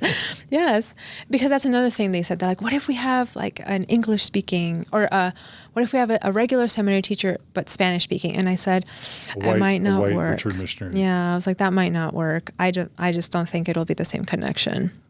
So, and of course, good for you to fight for that. Well, I don't know. So I called him, and he didn't get the job, by the way, because after you student teach, you don't get hired. You get hired or you don't get hired, and he didn't get hired. And I said, why didn't you get hired? And he said, well, I don't know, maybe they didn't like me. Fast forward, he has another job and he's fine. So I call him and I said, look, I kind of have an emergency situation. You're seminary trained. You went through the program. You did 1 year of it. You didn't get the job, and that's okay. But how would you feel about maybe coming back part-time and teaching a Provo class, please? And he was like, oh, when is it? And I can't, Tuesdays and Thursdays at 2 p.m. And he's like, that's right in the middle of work. I guess I could talk to my boss. And I was like, please, it would save our Provo class. I'm teaching at Timpanogos. I cannot teach at both. It's at the same time, so I physically cannot. And so he was like, I'll talk to my boss. Anyway, ends up he can do it. So we saved the Provo class. We did it. So now... You saved it. Well, so he's there now, okay? And he's telling me, like, okay, this is good. Your students love you. What can I do? And I was like, well, you're trained. And I talked all the supervisors, because they were like, he didn't get hired for a reason. And I'm like, I know, but he's Mexican, he's faithful, he's wonderful, he's trained. It's kind of we found the perfect person to take the Spanish class, since you wouldn't find anyone else. And so they're like, all right, fine. So he's there. I'm at Timpanogos. there is financial strain in my family. We have a baby. There's an addition, and there's less money, right? No you have one more mouth. Yeah, no benefits, less money. And my husband's job is a tiny little photo lab. They don't have anything in place. And so I'm thinking, okay, I kind of have an idea. And I've been thinking about this because we've been having more and more meetings because this area authority, he had just come back from serving a mission, and he was just gung-ho, just on fire about Spanish-speaking people, about Spanish, about Lamanites, about God, about everything with religion and Latinos. So they invited the spirit him. of Spanish WQ. He really did. So he came and watched one of my classes and was like in tears and he said, this needs to grow.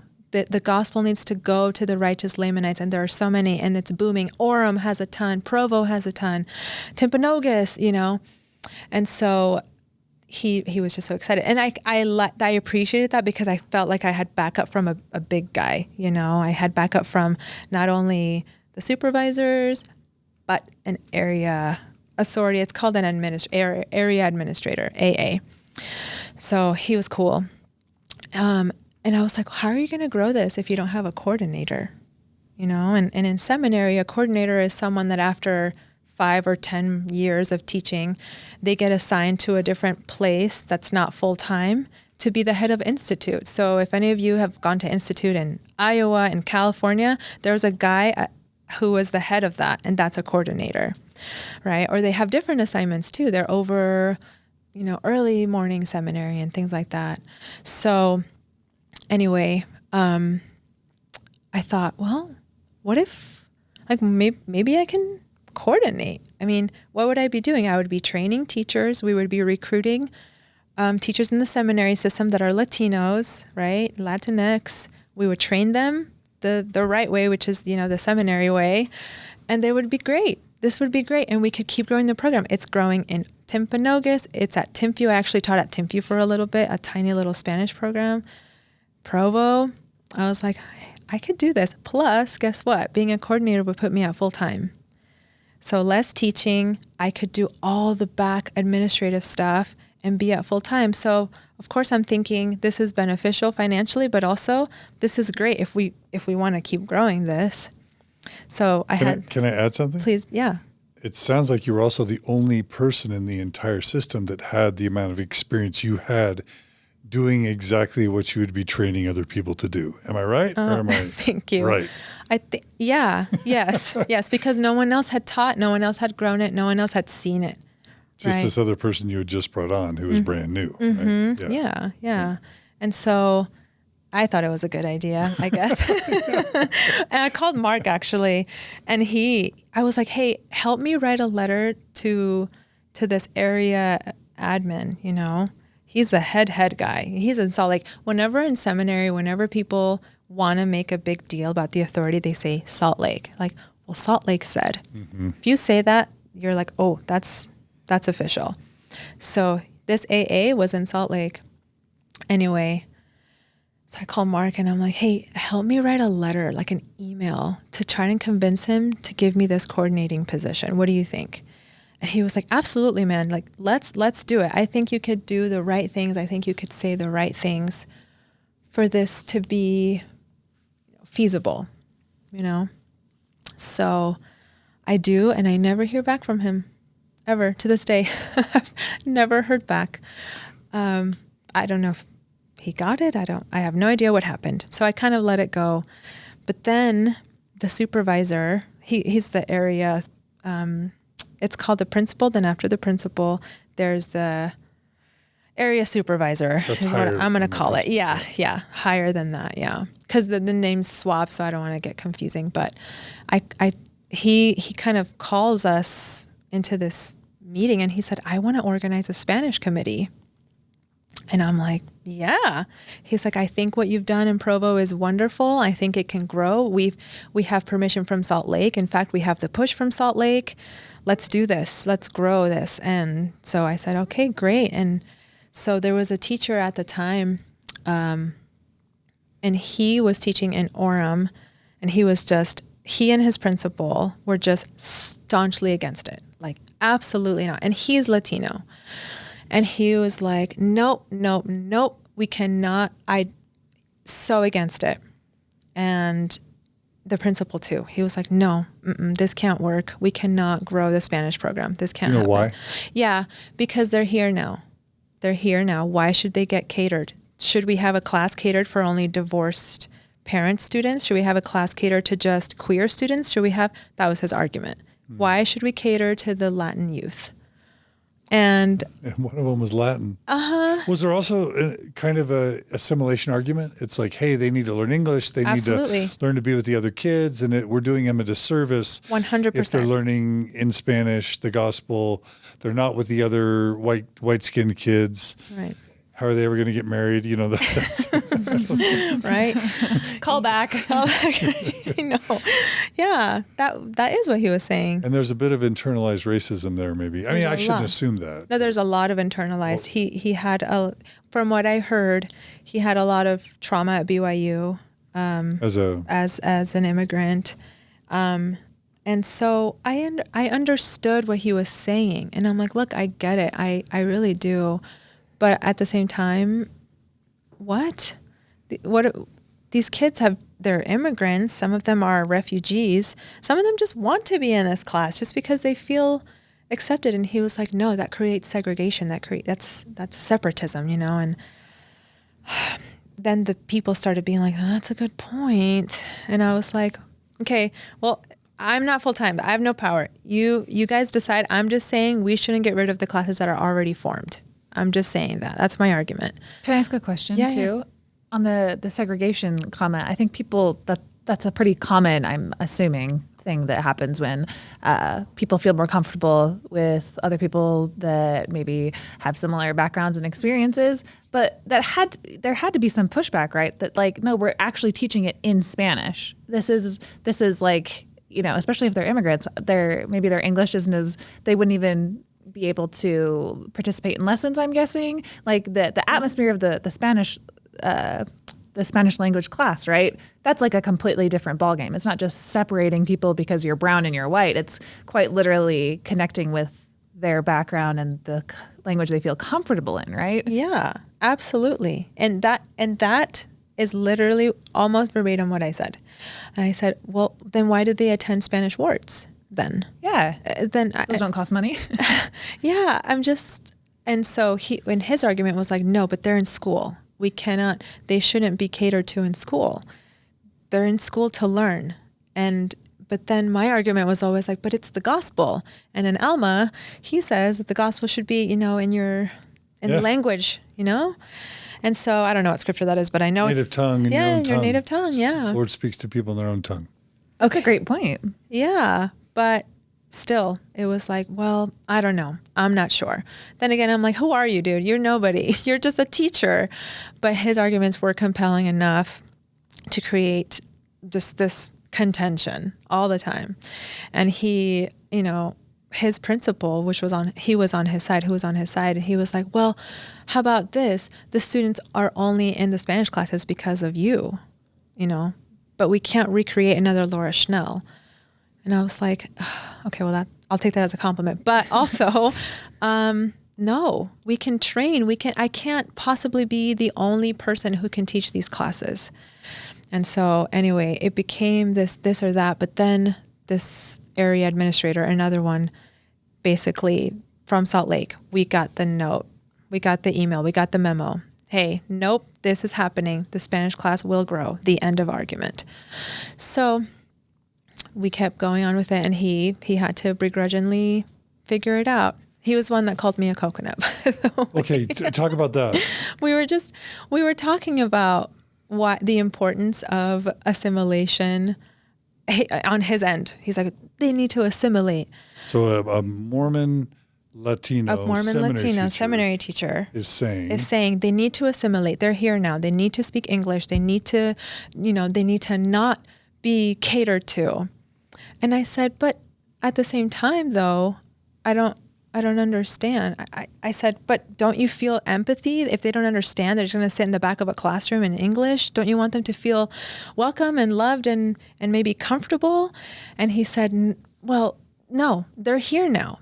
that's what they need to learn. It's hard for all of us. And I'm like, well, I remember. And he was like, do you? You're a coconut. And I was like, what?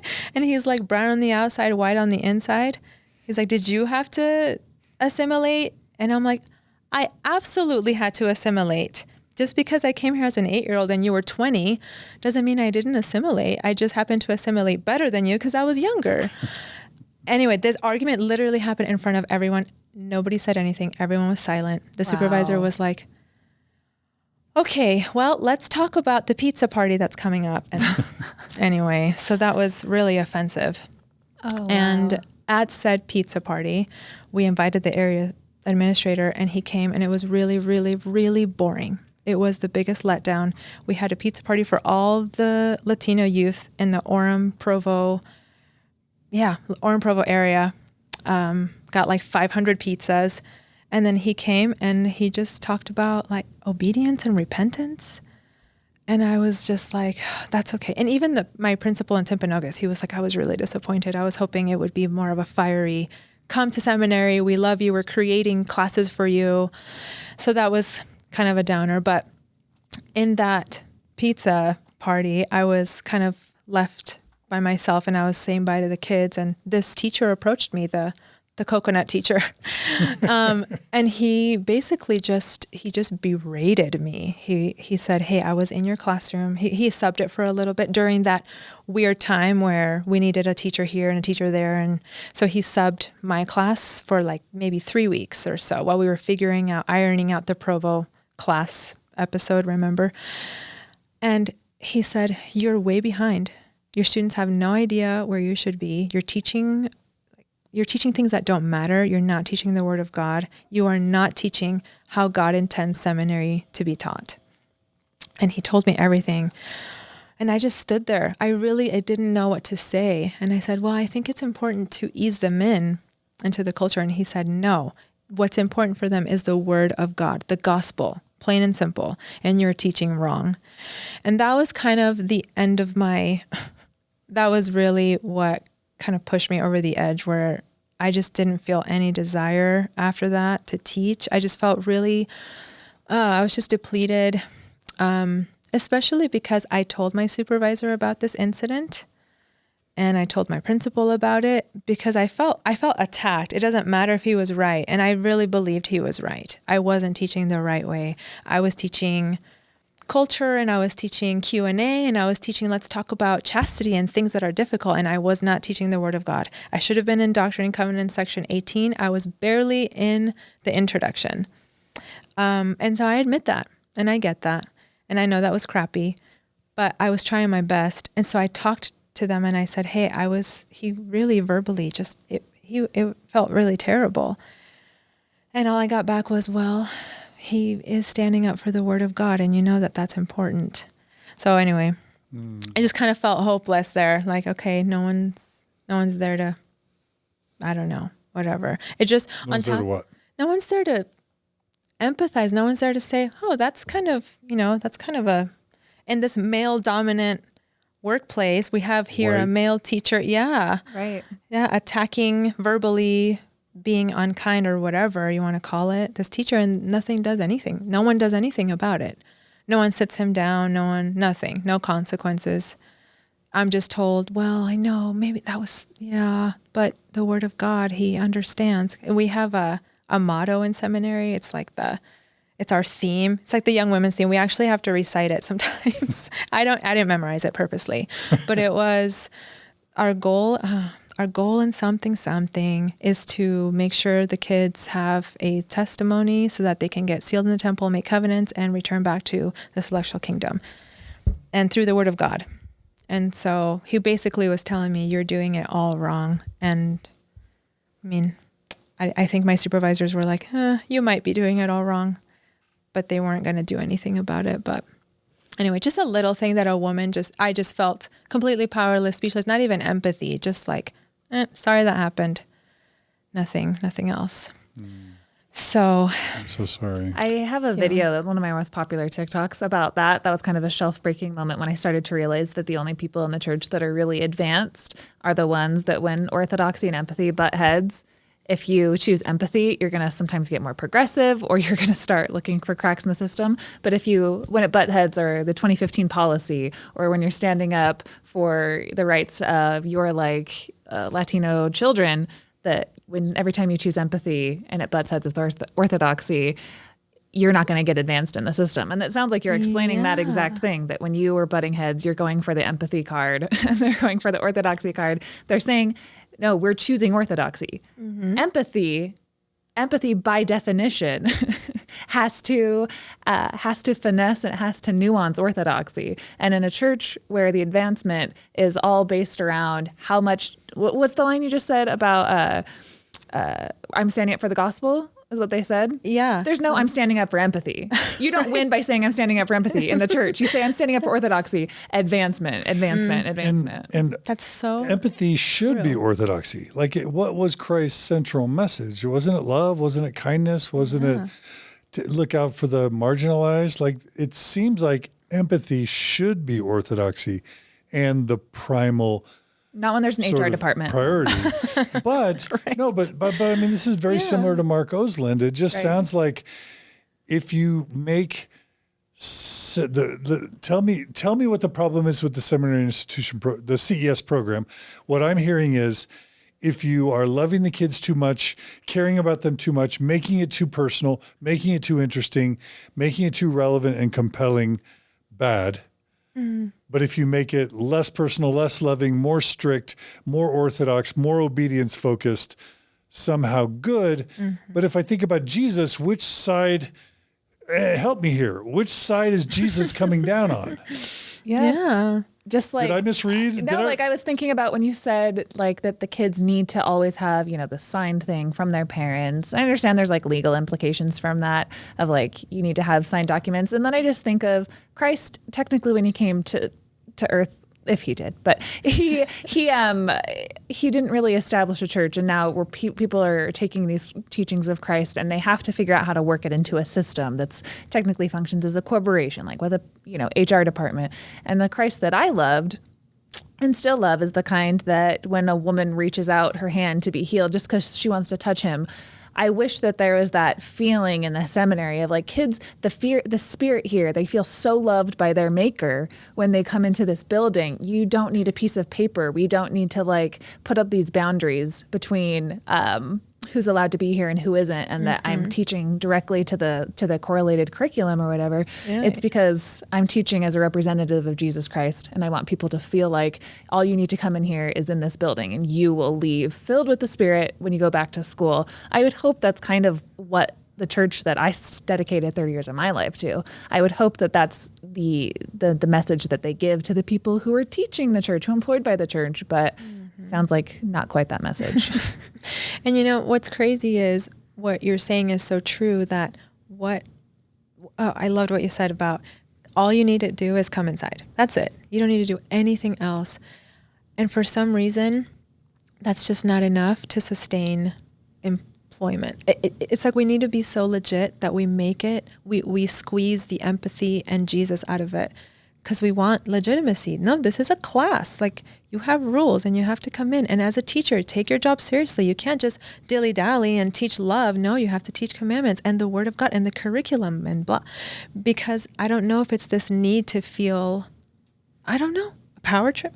I just don't know. And I know so many, like the Timpanogos principal, so loving, so empathetic, so incredible. And he finds a way to do both somehow. But really, he won't push the line or else he'd be out of a job, And so it's that weird, sticky, and, and we see some changes, we see a little bit.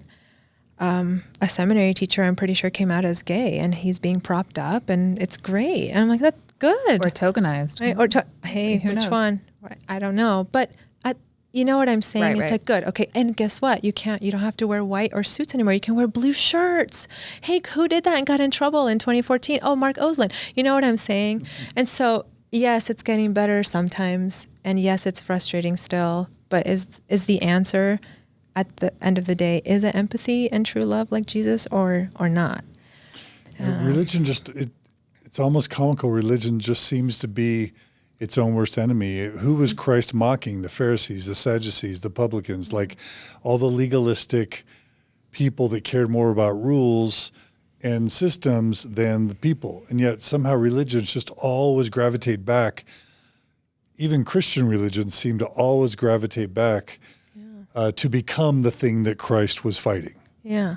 I think. Am I right? Do I have that He wrong? had some good ideas. I think he had some good ideas, and then he mixed like capitalism with good ideas. But let's just face it, Jesus may be powerful. He may be able to walk on water and heal the lepers, but can he imagine $150 billion in assets and still keep the church loving and compassionate and kind? That's something that maybe even exceeds Jesus's power. Because frankly, we don't know if he could do that. Right. He's having a hard time with his church, I guess. I guess so. Yeah. And it's so interesting. A lot of the students that I've talked to who are figuring out their faith, it's because they're like, it just doesn't seem like Jesus anymore.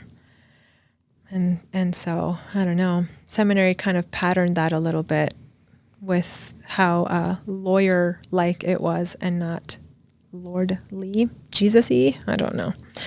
I had a big problem with that as well. You were saying earlier about how like you just wanted to teach, the kids just wanted to learn about Jesus, but you're forced to teach. Will you go into that a little bit more about like what your average, because you go through Old Testament, New Testament 1 year, Book of Mormon 1 year, D&C 1 year. Yeah. And so I'm assuming that the New Testament year is pretty much your Jesus year. Yes. And then other than that, there's like Hellfire, Brimstone year. And then there's like the church history year. And then the Book of Mormon year. Well, even New Testament has Revelations and the second coming. And skip those. Yeah. I did. Yeah. So how did you teach to what you felt passionate about, what the kids were connecting with on the years that Jesus isn't the main central figure? Sounds like she on the taught what off she years. Yeah. Yeah. I mean, honestly, I would literally skip the things I didn't like. And people noticed? Like your superiors? Sometimes not. I think the students liked it. So I think there was enough of like, no, everything's nothing to see here type of a thing. But some students, some like super students were like, how come we're still in chapter 2 and everyone else is in Alma? And I'm like, because Mosiah 2 is important. It's about service and let's talk about. And so and sometimes I will say the anxiety of having to bring myself to prepare another lesson, another one, another. It just felt mechanical. And some people, and Mark was like, dude, come on, just, let's do it. And he would be great. And he would send me his lessons all the time. I'm like, I need help with this one. But how I did it, I would skip a lot. I started towards the end when I taught everything twice. Doctrine and Covenants Jesus, my least favorite. Cannot stand Doctrine and Covenants Jesus. DCJ, can't. He is so vindictive. He is, you will suffer even as I if you don't repent. Are you kidding? So I would reword it or I would just skip it. Because it got to the point where I was like, I can't save this. So I would start saying, I don't really think that Jesus sounds like this. Maybe this is a translation issue. Old Testament was rough. It was really, really hard. And I would always chalk it up to history. We don't understand. New Testament was fun up until Jesus died. And then I had to clean up Paul's mess. Yeah. Or like Peter and things like that. So, and it helped too that, and maybe it's not the greatest thing to say, but I was young. I was not well versed. Yeah, I knew more than the average rando in my ward, but I liked it that way because then it put me in this, hey, I don't really know what this means. What do you guys think it means? Well, I don't think it means this. Yeah, me too. Rather than like, well, indoctrinated. Yeah, I mean, I didn't have years and years of doctrinal. I remember my mentor was like, read the 3 doctrinal New Testament thingies by Bruce R. McConkie, my godfather, my padrino. Great. And I bought them, didn't read them. I was like, no, this is too much. Why? And so.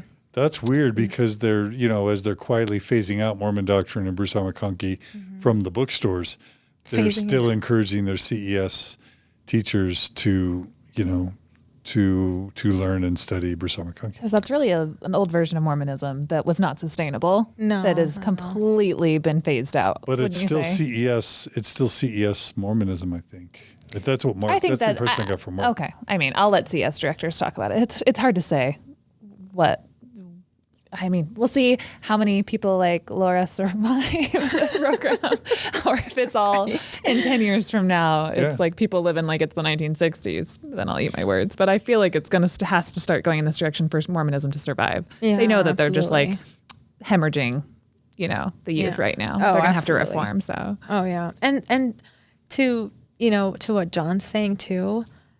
Yeah. Quotes are very much still alive. No one's like, oh, let's not show that.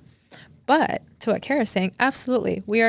I don't think right now in 2021, I don't think a person sitting down learning is told, read this like I was told 6 years ago.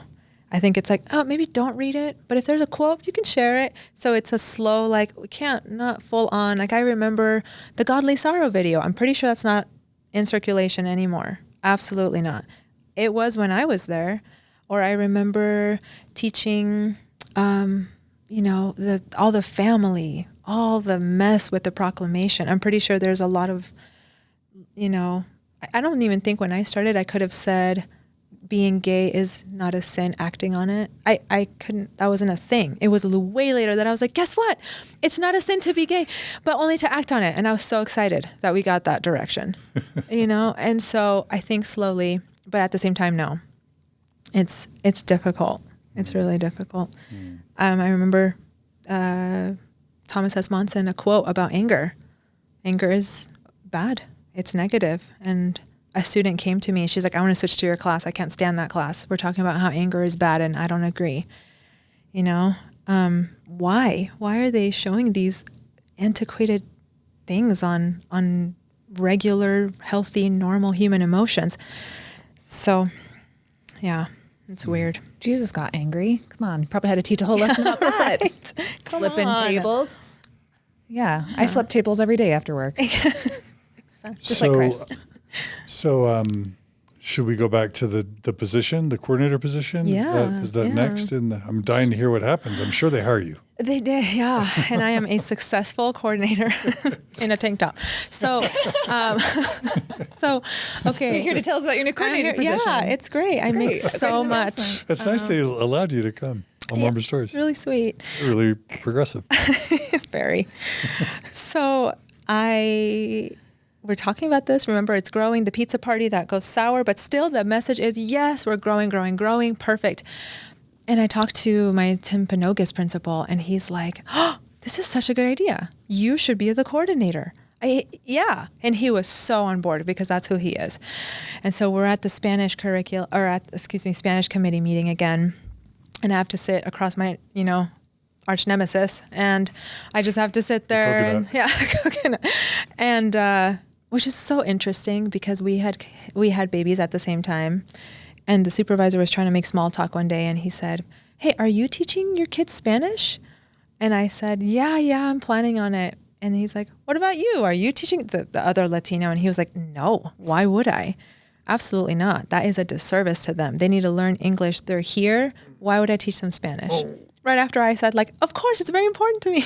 So anyway, very internalized racism. He's a victim too. We both lose from white supremacy. But anyway, so I'm in this meeting and they're talking about growing, and I look at my principal and he kind of gives me this I got it from here. And he's like, oh, I had a suggestion.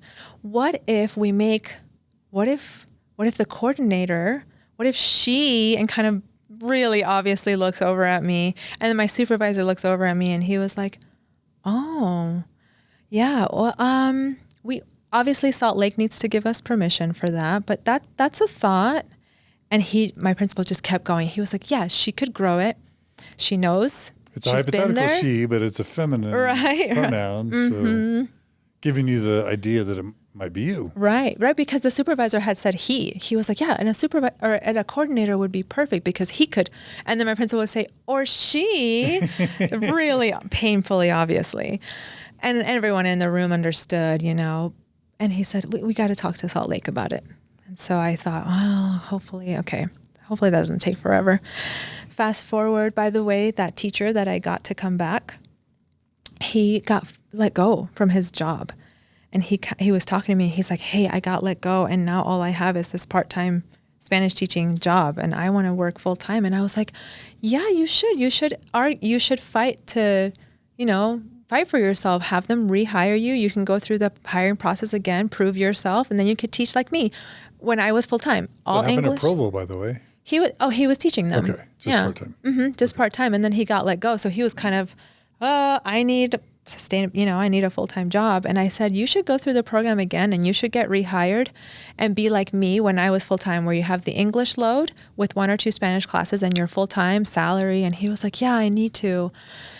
Okay, so he's looking for a job. I'm kind of wanting this coordinating position. Fast forward, it's growing slowly. Anything about the coordinating? No, this is uncharted ground. We still haven't figured it out. Usually coordinators have been teaching seminary for 10 years or so. This isn't something that we know. And I said, well, I know, but the Spanish program is new.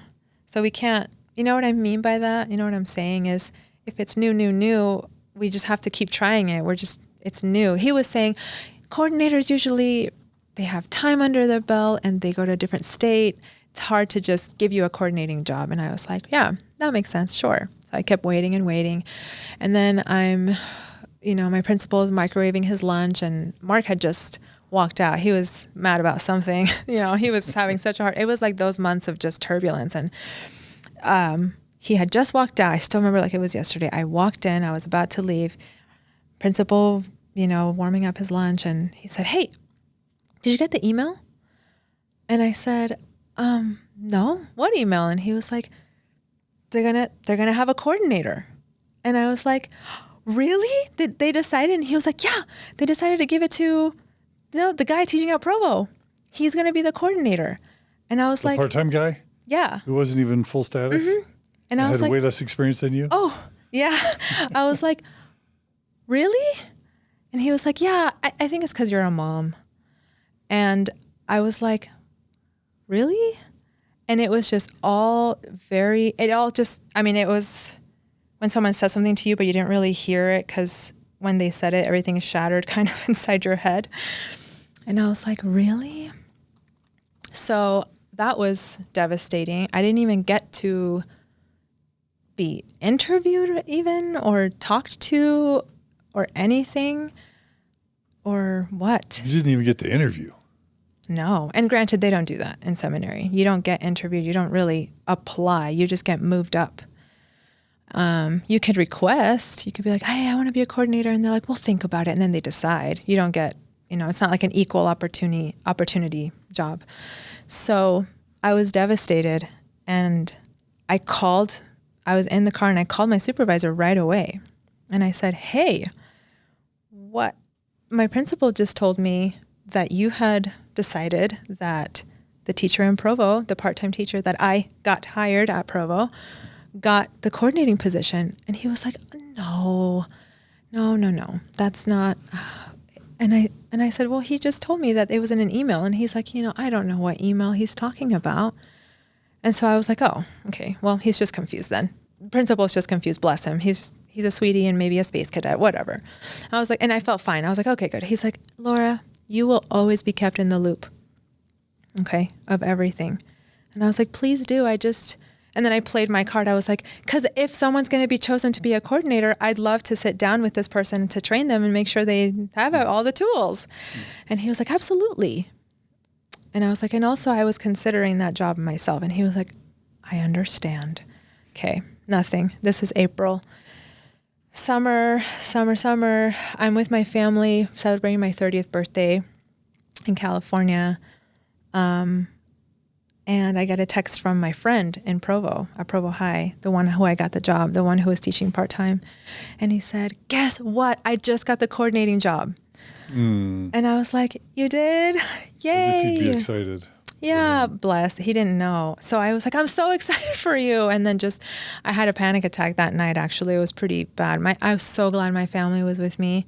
It was really emotionally difficult. That just so people who haven't had a panic attack know, that's when you feel like you want to die.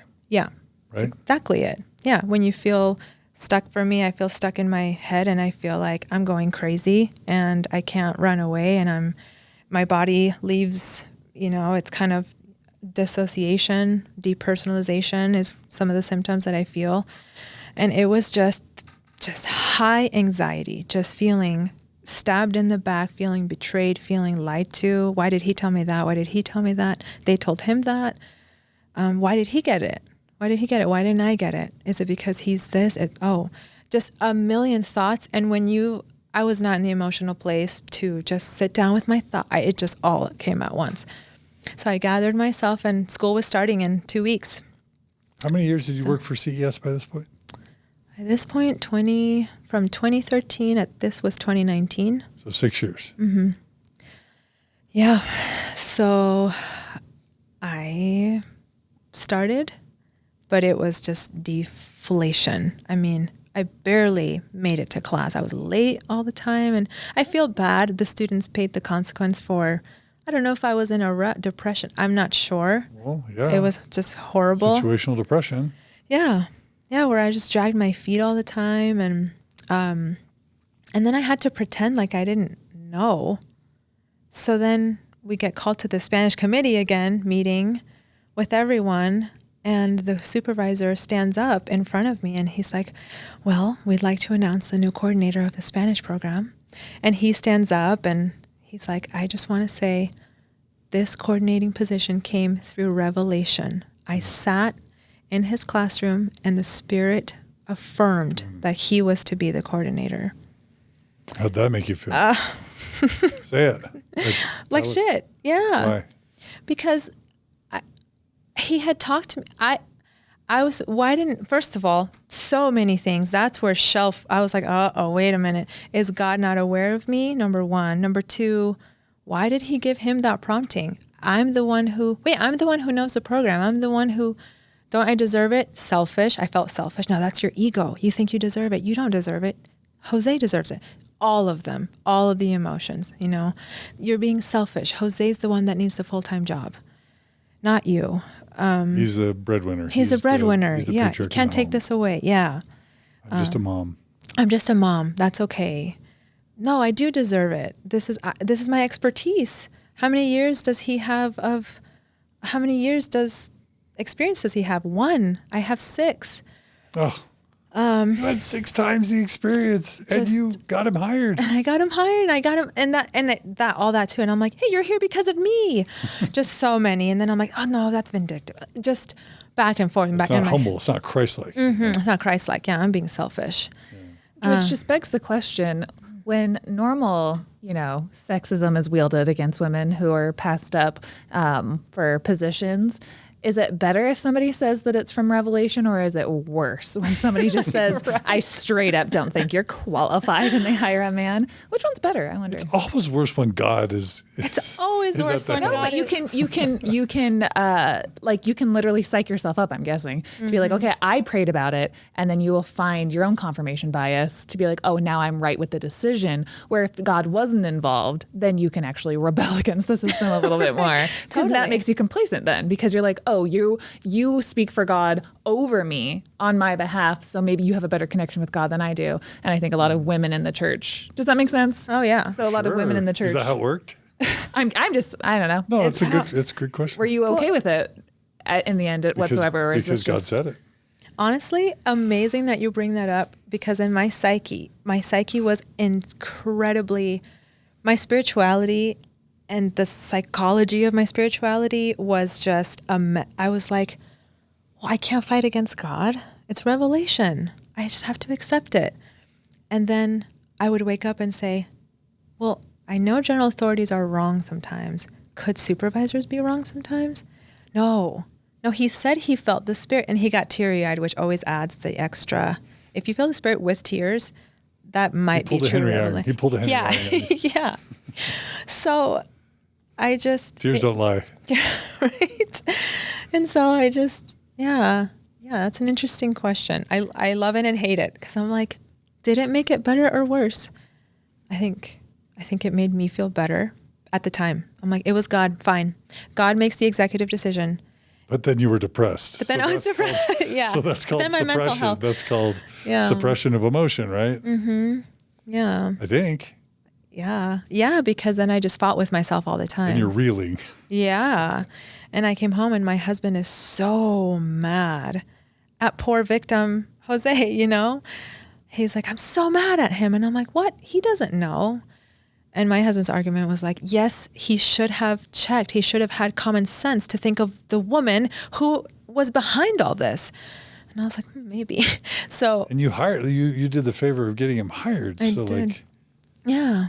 And so, and I hope, I don't know if he'll listen to this, but systems, not people. So it's not Jose's fault. No, it's not. And I literally never was bitter against him. I really wasn't. I didn't let myself, because he wasn't in the know of anything. Could he have asked? Could he have thought? Yeah. Still hurts. Sure. It still hurts. Yeah. So the fact that my principal blatantly said, I think it's because you're a mom, made me feel like, okay, well, there's maybe something behind this. It got confusing when the revelation was into play, but I thought, well, is this considered sexual discrimination? We have trainings on it every year where we have to watch cheesy videos.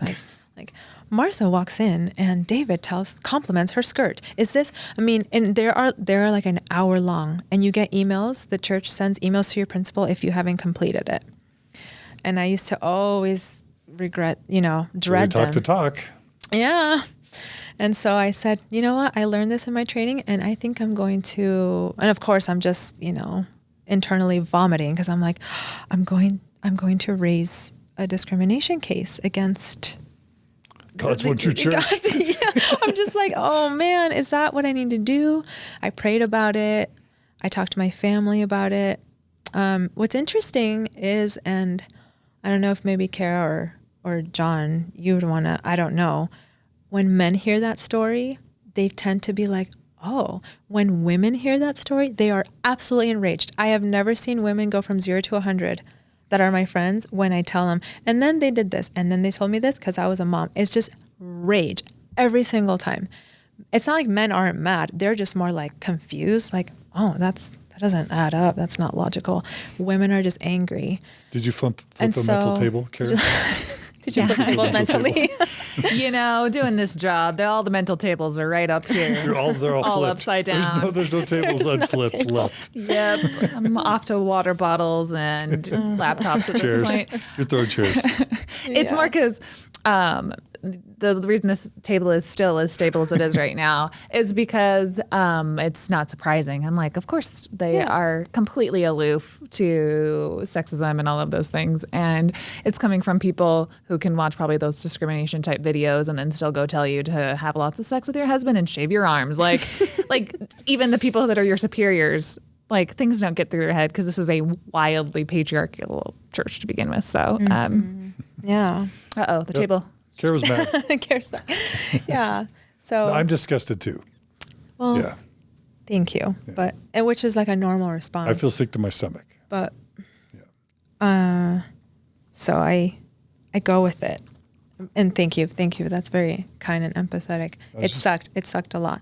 I will say John Delen's a better feminist than I am or ever have been or ever will be. He tells me to stand up for myself way more. So I love that, though. He's a good ally in that case. That's great. So I decided to go with it. Meaning? I call HR. Yeah. No, never call. I'm too scared. I email. And she's like, okay, let's talk on the phone. I explained everything that happened. And she was like, this absolutely sounds suspicious. Let's do this. What I'm going to do is I'm going to send 2 HR representatives. I can't be on your case, technically, because I'm your HR rep. We're split like the alphabet. She's like, I can't be because I'm technically your rep. So she calls me and tells me all this, and I'm ready. And she's like, in a month, we'll send some people out. You can tell them where you want them to go. If it's a church building, if it's a seminary building. And I'm like, nope, they can come to my house. So they come to my house. I asked my husband to be there with me because I'm so intimidated and so sick that I'm pinning, HR on my own superiors. I feel scared. And so I do it. I tell them everything, and they say, okay, this is October. I talked to my really good friends about it. I only talked to 3 best friends about it, Mark included.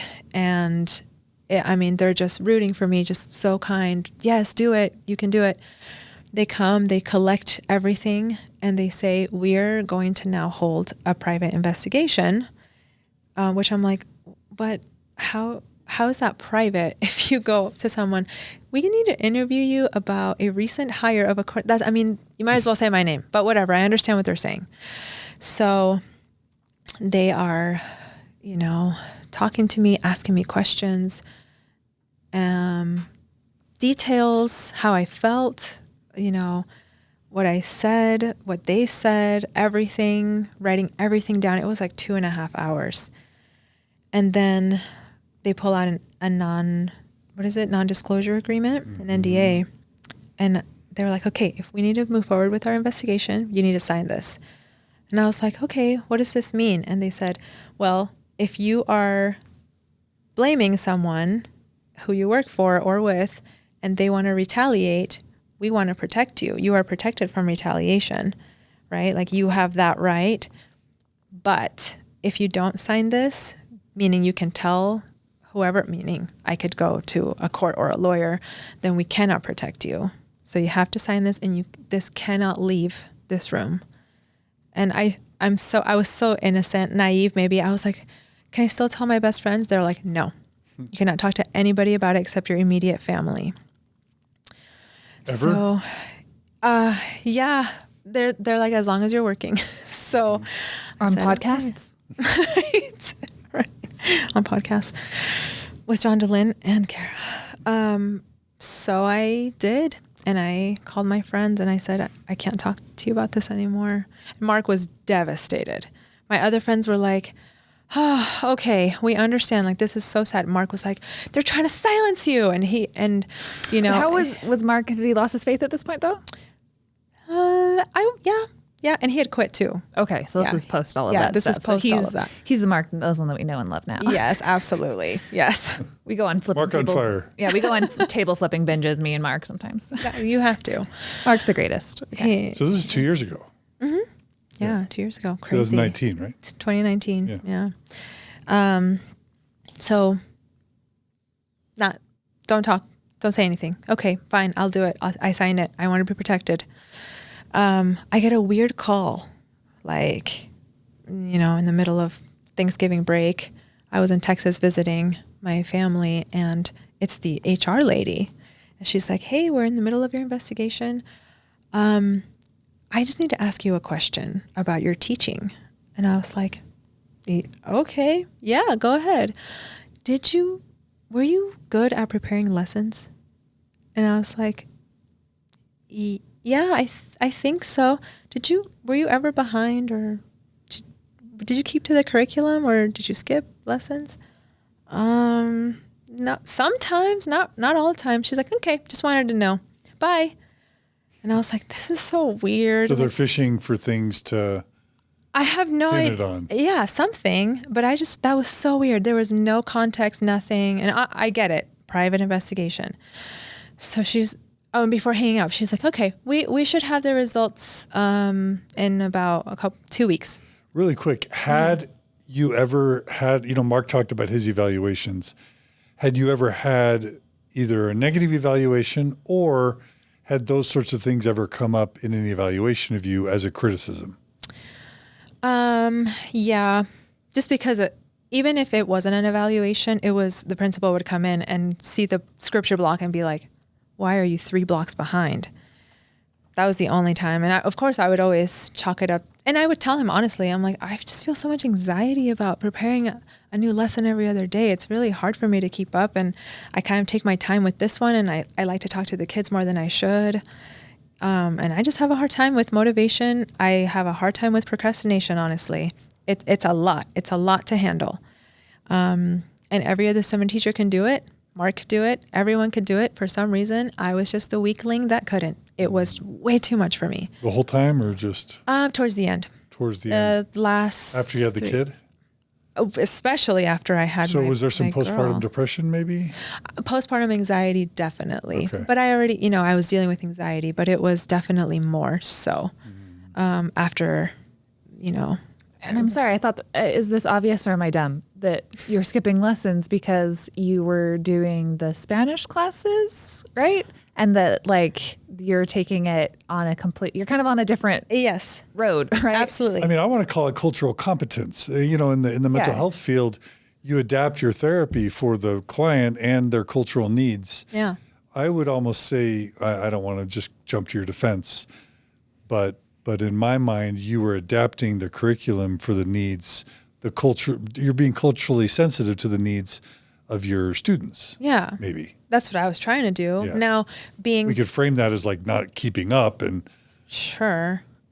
And there were times where I definitely walked in under so much anxiety that I didn't have the lesson planned, that I was like, I don't know what I'm going to teach about today. I'm so anxious. I procrastinated and now I can't. And I stayed up all night because my baby, and excuses are excuses. Doesn't matter. Excuses, whatever. Yeah. And someone maybe listening is like, well, it's your fault for being a slacker. Sure. That's fine. But what did that have to do with my discrimination though? I don't. So the guy only had 1 year experience. Right. Got the job. Right. It's hard to imagine him, I don't know, being ready. Never skipping a lesson. Yeah. He probably didn't, honestly. He was very, And again, I am not trying to defend myself in any way with lesson prep and skipping and all that. And yes, I was trying to be sensitive. Thank you, Kara, for bringing that up. I was. With the Spanish classes, I literally would say, this is way over their heads. No, I'm not going to teach this. But anyway, so that was the question. She said, we will have a result in 2 weeks. So of course, just 2 weeks of horror as I'm just waiting and then acting completely normal at work, just being like, hi. And in my head, I'm like, I think they interviewed you and so fast forward 2 weeks is here. She's like, hey, we have a conclusion. And by the way, before they asked me, they said, if they are found guilty, what's your compensation? And I said, well, they're asking you to be your lawyer and say what you want? Yeah. That's weird. I was like, I literally was like, to be paid for something that I could have done? Maybe? Not to get the job? No, I did not want to take that job away from him. I made that very clear because she said that. She's like, well, do you want to be the coordinator now? And I said, no, it's too late now, but I still think it's wrong. And I still think I should speak up about it to you. And she's like, well, then what do you want instead? And I said, compensation. Okay, then make it, I don't know. I had no idea what to say. That's the first thing that came to my mind. Yeah. So it's a weird thing to slap on the wrists. I don't know. It's a weird thing to ask you. Yeah. In my opinion. Yeah. So anyway, results are in. Come to my house again. I call Michael again. I'm really nervous. And she was like, okay, well, we talked to our lawyers. We interviewed everybody. By the way, everyone we interviewed says that they loved you so much. They just speak so highly of you. You are so, so highly regarded. Love bombing. In the seminary system. You just got love bombed. Yeah. And I was like, thanks. Of course. I mean, what am I? I'm not a monster. Of course they do. Thanks. I quadrupled the program, Yeah, just. I'm a legend. That's what I'm saying. I should have said that. I'm a legend.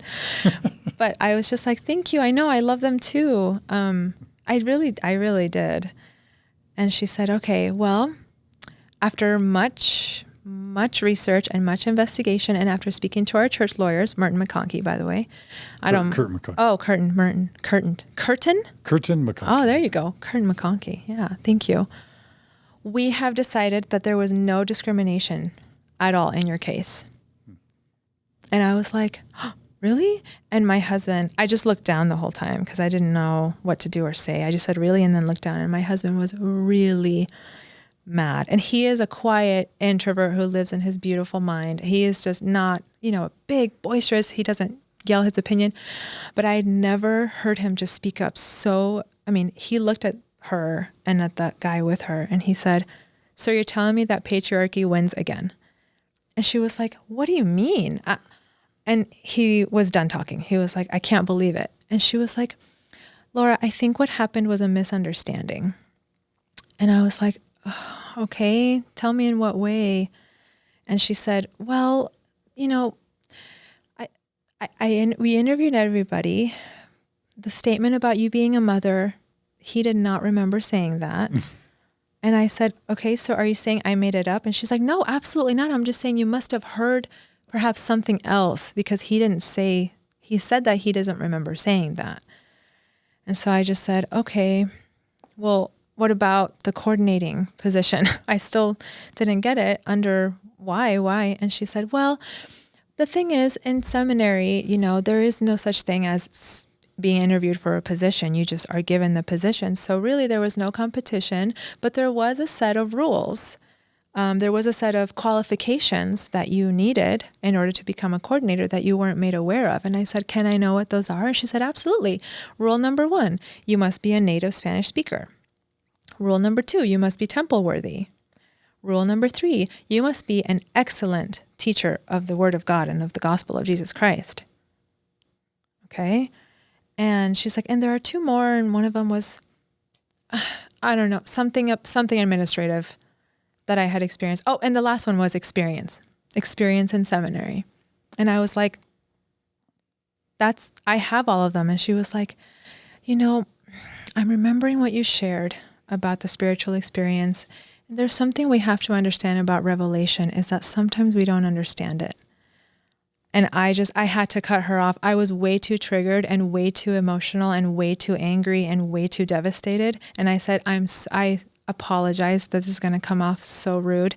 I do not care about your opinion on revelation. I'm so sorry. What was she saying by revelation? She was saying sometimes we don't understand revelation, how it works. That this job assignment was not an administrative or bureaucratic decision, but she was basically saying that this other man was called by God into this employment position. Is that, am I hearing you right? Yeah. She said that because after I said, well, I have all those qualifications, she said, well, remember, we can't take away that your supervisor had a spiritual experience. And so I was like, this is hopeless. And so at that point, that was the justification. Yeah. Yeah. God did it. Yeah. And I was like, okay. And she was like, we're sorry, but you know what? We're so proud of you for doing this. And I am a woman working in the church, and I realize and I understand the difficulty, and I'm proud of you for speaking out regardless, even if this wasn't discrimination, or an injustice. But also, shut up. Right.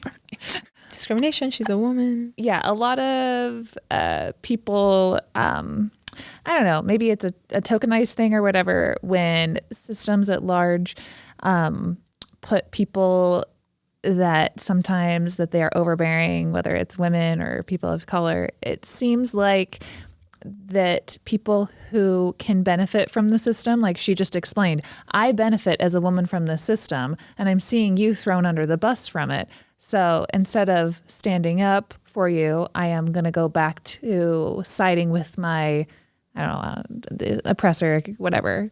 I'm going to go back and siding with the one that keeps me employed. Obviously. What else was she really going to say? Right. She's not going to be like, I'm against this decision. Yeah. She's served completely by the system that she might be benefiting from in the short term, but long term from being a woman or whatever other systems that we're trying to make more healthy in the long run is not the smartest idea. That's just my take on that part of the story, at least. Oh, yeah. I think you're spot on. She did share, she's like, I'm a convert, and I've been a convert for 30 years, and I have seen the Big Boys Club, and I know how this goes. And she's like, I'm totally with you, but I want you to understand that what happened to you isn't what you think, isn't how you're perceiving it. So she was trying to make me feel like she was on my side, that she got it, that she was a woman, but she was like, but it's okay, you can let it go, it's all right.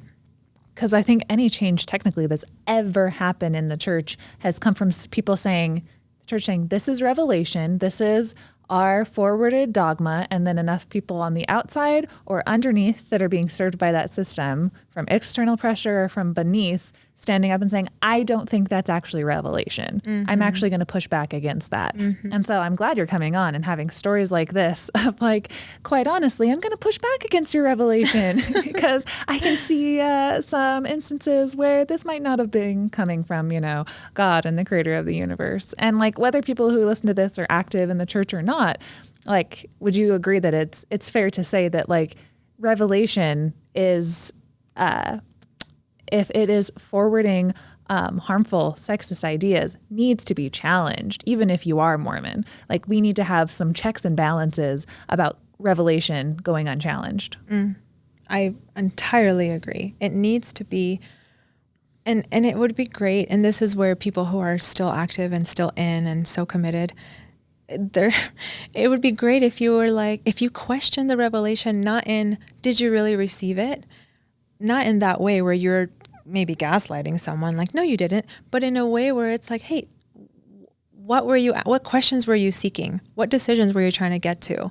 Why did this revelation come about? What does it mean for this person? What does it mean for you?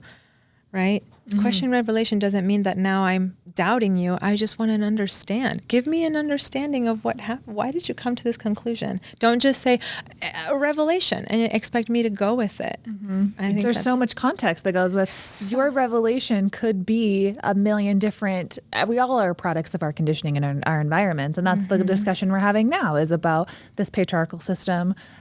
Probably, I don't want to completely discount every revelation or this person's revelation, but we're going to guess here that the conditioning of who made that decision is influenced by the patriarchy that they are forwarding. And so it's different layers that need to be analyzed. And so questioning, like you said, doesn't mean necessarily doubting every single time.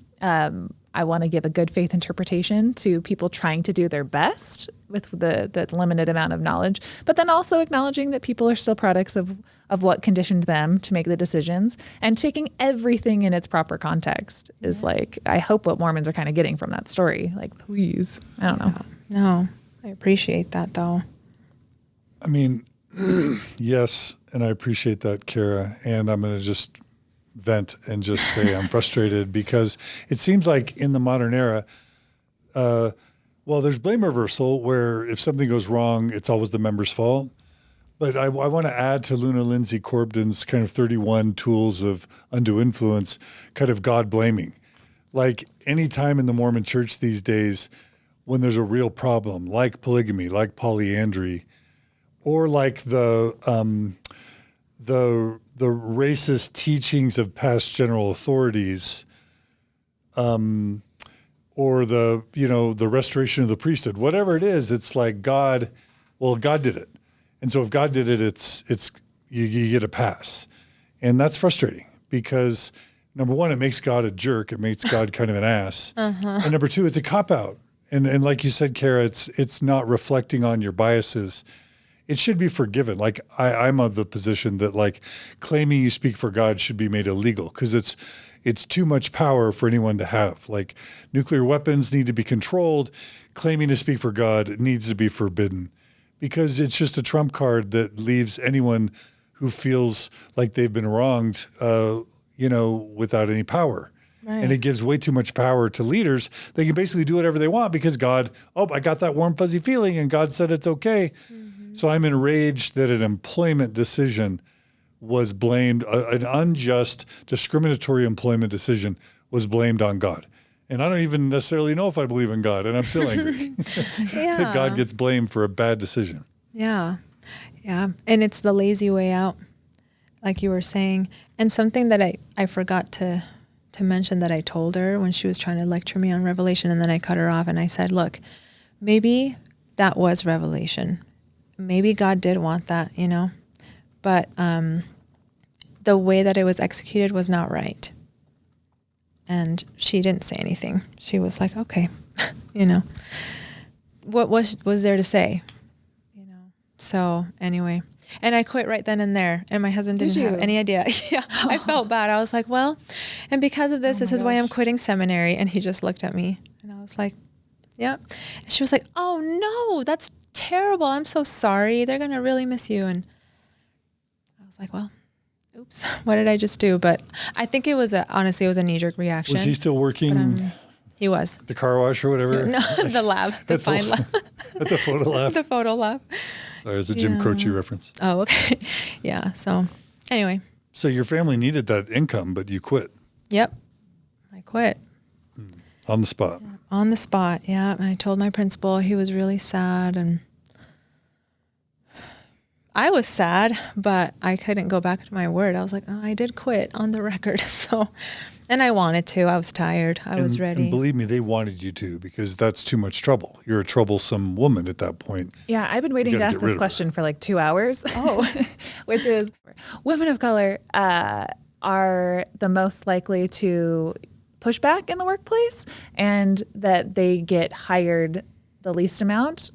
Have you heard this? Mm-hmm. Like that's I'm just curious, did you feel any kind of like responsibility, quote unquote, when you were in seminary, that you would normally have spoken up for yourself? You have the religious conditioning to be quiet as a woman, and then representing people of color that in this system that hires so few, that you're like, I don't want to like sour the system against people that like me, that future women coming along, they are going to be less likely because all they see is, more trouble on their plate. They're going to go with like, Brother Beckett, who is, the tall, white, handsome dude who he doesn't push back. He is completely... Or the submissive woman. He's right. Or a submissive woman. Yeah, or the I don't want to project whatsoever. So okay. Was that in your mind of things where you were consistently kind of like muzzled on overtime?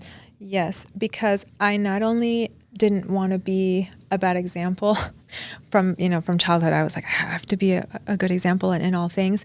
But also, I had students that I think the church meant a lot, and also the church employing a brown person meant a lot. And it was kind of like, whoa, like Sister Schnell teaches seminary for us. And I didn't want to ever be like, no, they discriminate. I never wanted to say anything that might kill that dream of, yeah, no, you could be a seminary teacher like me one day. It'll be great. I didn't want to mess that up. But even if that's like, technically you could probably have some better like career opportunities. Like, actually don't, but I don't want you to think that you can't achieve your dreams. Yeah. But like, this system's not made for us. I'm like, sorry, maybe come back in 20 years. Yeah, 50. Yeah. Yeah. And of course, after I quit, I did change. I was way more vocal personally. I'm like, yeah, good luck being a woman, good luck being of color. And if you make it, good for you. I'm trying not to be. You probably wouldn't recommend it though. No. Being a woman of color in the CES system? No, I would not recommend it. Nope. No, don't do it. And if you're going to, just be ready. Be ready for a lot of hurdles. And that's not to say don't do it if you don't like hard things, but mentally and emotionally, it will push on all kinds of things, and it will trigger all kinds of things from childhood, from religiosity. It will do all kinds of things to you. So, was it mentally unhealthy for you? Yes. How so? The anxiety I mentioned, the pressure to be this perfect teacher, to have a perfect testimony of the brethren, to not question.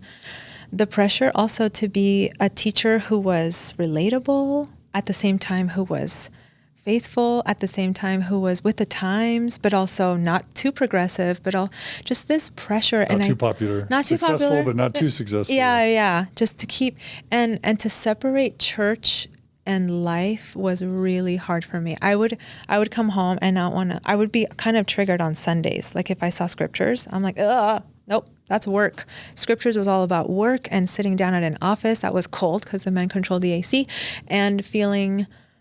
So it really messed with my mental health in that regard, because I found myself questioning the church way too much as an active seminary teacher, and I didn't let myself.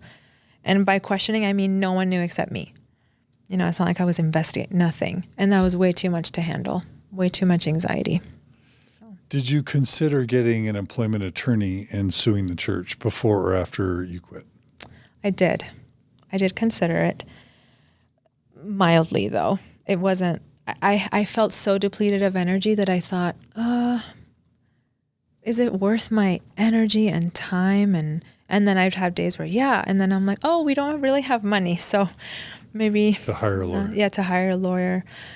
Someone did tell me, though, one of my best friends, her husband's a lawyer, and his friend had an employment lawyer at BYU. And I emailed him and I said, this is what happened. And he said, oh, I'm so sorry that happened. You could file a complaint with the Utah employee something or the other. But he said, but be warned that this is a church organization, meaning employment, SNI, seminaries and institutes. So this is technically a ministerial position. So the church does have the right to discriminate. So just know that. And I was like, okay, I'm not going to waste my time. Yeah, because Mormons control the Utah state legislature, so they can craft the employment law in Utah to protect the church 12 ways to literal Sunday. Yep. Yeah. Yeah. So you're going to lose. Yeah. So I didn't, after he emailed me that, I decided no. So that's kind of an interesting lesson for anyone who could be considering getting into like teaching seminary. The program is like, just so you know, before you go through any of this training, the church has the right to discriminate. Mm-hmm. Like they've made that pretty clear. Yeah. Even though we have discrimination videos and trainings, you can still be discriminated against. You better have a pretty solid case. And even then, it doesn't matter. It doesn't matter. Because they craft the law. Mm-hmm. I mean, literally, the church crafts Utah law. That's actually pretty terrible. Yeah. So. And that's actually, what about like other institutes and different, I guess there's institute buildings all over the world, right? How would that work? Do they still, I mean, you could have. That's state law. That's different. That's what I'm asking though. It's like, like if you're discriminated in an institute building in Idaho, or I'm wondering. Get good lawyers. The church has good lawyers. The church has good lawyers regardless. You're right. They have more money than God. Yeah, they do. So you decide to resign, and you resign, and you didn't pursue legal action. And how did things kind of end? Well, I didn't want to pursue legal action. Again, like I said, I thought about it. I chose not to. But I did feel like I couldn't quit without having a word with all the men involved. So that's something that's not normal for me. I don't like. For them. For them. Yeah, probably. Yeah. I don't like confrontation. But I felt very strongly that I needed to. Around that time, it's also important to note for me and for me personally, around that time, I had been really thinking about, and I'm really not into ancestral work or anything, or wasn't at that time, but I kept feeling the kind of the presence or the feeling. I didn't see anything, or I just felt the presence of an ancestor. And so I called my father in Colombia. He's a big genealogy man, big time. Does it all the time, probably a couple hours a day, every day. And so I called him and I said, hey, I keep sensing an ancestor. Maybe you can give me a name. I feel that she's Black. That's the feeling I'm getting, that she's a Black ancestor.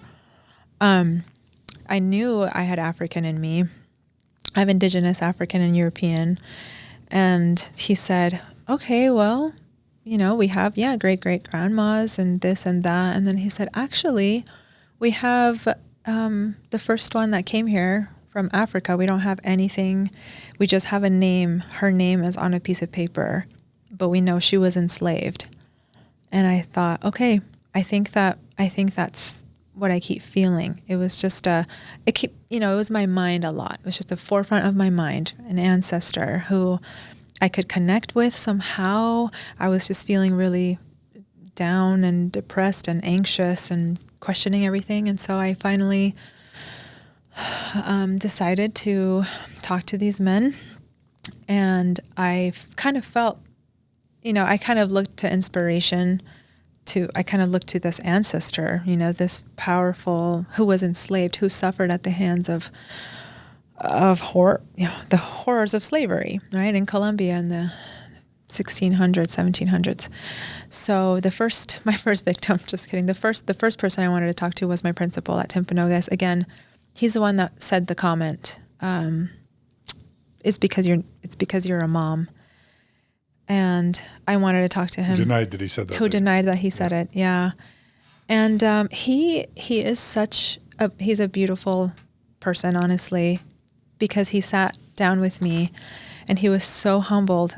And he said, I woke up the following morning after he was interviewed by the HR. And he said that he felt so much sorrow and sadness. And he said, I deeply hurt Laura. I deeply, deeply hurt her. And so he was really grateful that I wanted to talk to him one-on-one. And he apologized and For what?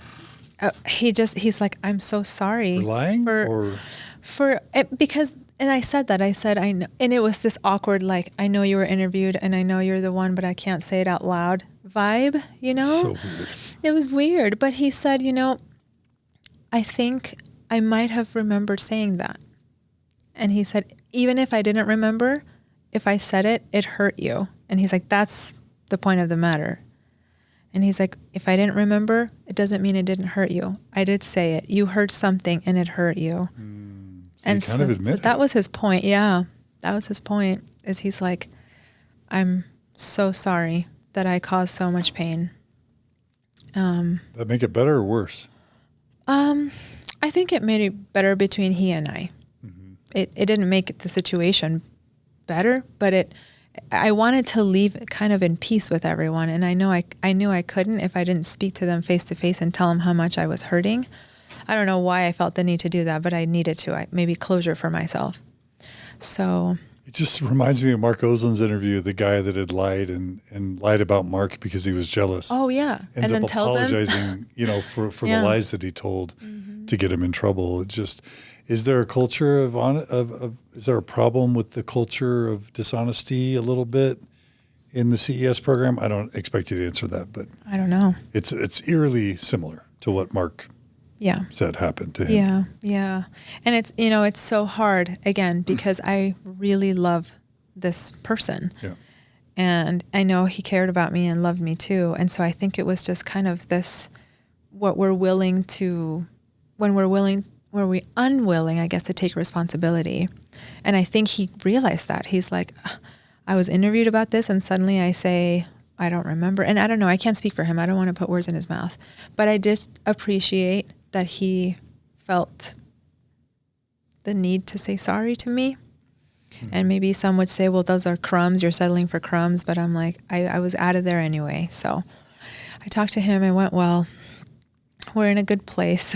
It's still hard for me to remember his comment and remember everything and remember that he forgot that he made that comment. But, what can I do? What's in my power anymore? So then next was the guy who got my job.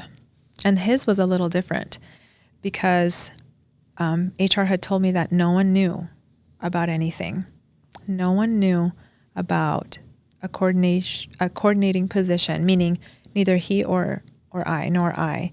The lady said, just remember, in seminary, we don't interview people. They're just called. You just give it to them. So I talked to him and I said, can I ask you something? Did you know? And he was like, of course, they called me. They said they were considering me for a coordinating position. And I was like, okay. So another lie. I was told no one had talked to you. And he was like, really? But I could tell he didn't really believe me. I just had a sense that he was kind of like, because I was quitting and I was bitter and I was angry. So I think me bringing all that up, I think he was like, okay. But he was respectful. And I said, I want you to know I think you deserve this job. And I think you're going to do a great job. Mm-hmm. And I'm really proud of you. Well, I don't know. I didn't want him to, I don't know. I was genuine. I really was happy for him because I wanted to quit. I was done with seminary emotionally. And I think I realized that at the moment. So, yeah. And he took it. It was uncomfortable. But he, again, told me, he's like, this program doesn't exist without you. And so I said, okay, thank you. There's nothing to say anymore. I appreciate you. Take care. Then I called my supervisor, I don't want to say the worst one as in the worst person, but the one who did the worst, who said he was going to call me but didn't, who had a spiritual revelation and then had me in the room and then who lied, and him. I texted him and I said, hey, I'd like to talk to you. Now, he didn't know about what. For all he knew, it could have been about quitting. He didn't know anything. He was a supervisor in his office, was clear in Orem. Can we talk? Yeah, when do you want to come in? How about tomorrow at 1? And I thought, okay, this is going to be the hardest one because he's the head. I mean, he's over Utah, parts of Arizona, and Nevada. And so I said, I'm on my way. So I show up to his office and the HR rep is there. And I was like, hi, is she staying here? And he's like, yes, she should stay here for our conversation. And that was really weird. I felt really ambushed. I was like, what is going on here? Did you have a suspicion I was going to come talk to you about something that you felt guilty about, so you called her? I mean, why was she there? So she tells me, she's like, come sit down. We will have this conversation, the three of us. And I said, okay, well, I have nothing to say to you, but I have everything to say to him. So I guess you could sit here and listen. And she said, yeah, it's my job to make sure he doesn't or you don't say anything that might something legal. And so I said, sure. All right. And I told him, I said, I just want you to know I feel betrayed. And this is a really difficult conversation for me. I care about you. I think you're wonderful, but I feel betrayed. I've done so much for the Spanish program. I've given 6 years to seminary. You always treated me well.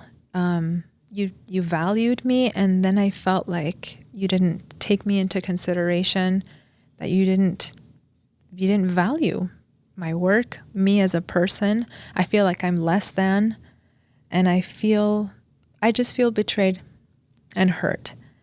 And that's all I wanted to tell you. Thanks for listening. And he just looked at me and said, we're so grateful for you. And that's it. And at that moment, I thought everything was going to crumble. I just was so worked up emotionally, of course, on the outside. How'd that make you feel, that response? Completely. That he was so on another planet, completely not in tune with a human in front of him saying, I feel hurt by your actions. And that he couldn't say, I'm so sorry, because that might incriminate him. And that he worried more about himself. And the institution. And the institution, yeah. At that moment, though, I felt that ancestor come up again really vividly. My grandmother, Juana, who was enslaved, just very strongly. And again, it felt so strong, but it was more of a, you're powerful too, Laura. You're powerful. Because at that moment, I felt like the size of an ant in this man's office. But after he said that, we're so grateful for you, I said, is that all you have to say? And he said, yep, we will miss you greatly, Sister Schnell. I said, oh, thanks. Thank you for your time. And I left. And that's it. I left. That was the end. I felt the need to talk to Coconut Man, but I don't think my feelings with him are of hurt and animosity, and I just wasn't in the right place. And yeah, I left that one alone. Did they give you severance? No, because you quit, right? Yeah, no. Nope. That was your career you'd given 6 years to. Yeah. Yeah, and my soul and the Spanish program, just all the energy. I did so much work along with the kids, but I would go to the wards and talk to parents. I would text parents at all hours of the night about their kids and visit their wards and the bishops and just a lot. And I'm not, it's not like I was owed anything, but maybe an apology would have been nice, but I'm at peace that he didn't apologize, because it tells me that he's traumatized and a victim and can't even realize when someone's in pain in front of him. So, have you even had the ability or desire to kind of keep up with the program to see how it's done since you left? I've been curious. Yeah. Some people have moved up on the scale, like the man who chastise me, I guess. He's now, I think, teaching institute may be a big deal, moving up again. When you defend orthodoxy, support the patriarchy. Yeah, you move up. Yeah. And it feeds that, right? But no, not really. I haven't really wanted to. Painful, maybe. Yeah, very, very painful. But students keep in touch with almost all of them. So that's been healing. That's great. Yeah, that's the healing part of it, is that was the work that I did. That was the one that mattered. And those friendships and relationships are the ones that matter to me. So, and there's the ones that stayed. So maybe to wrap up this part 2, and maybe we'll do a part 3 about your faith. If a woman or a woman of color or a person of color is thinking about joining the CES program and or in Utah County, I mean, I don't want to put too fine a point on it, but I think you've already told us what your advice might be. Yeah.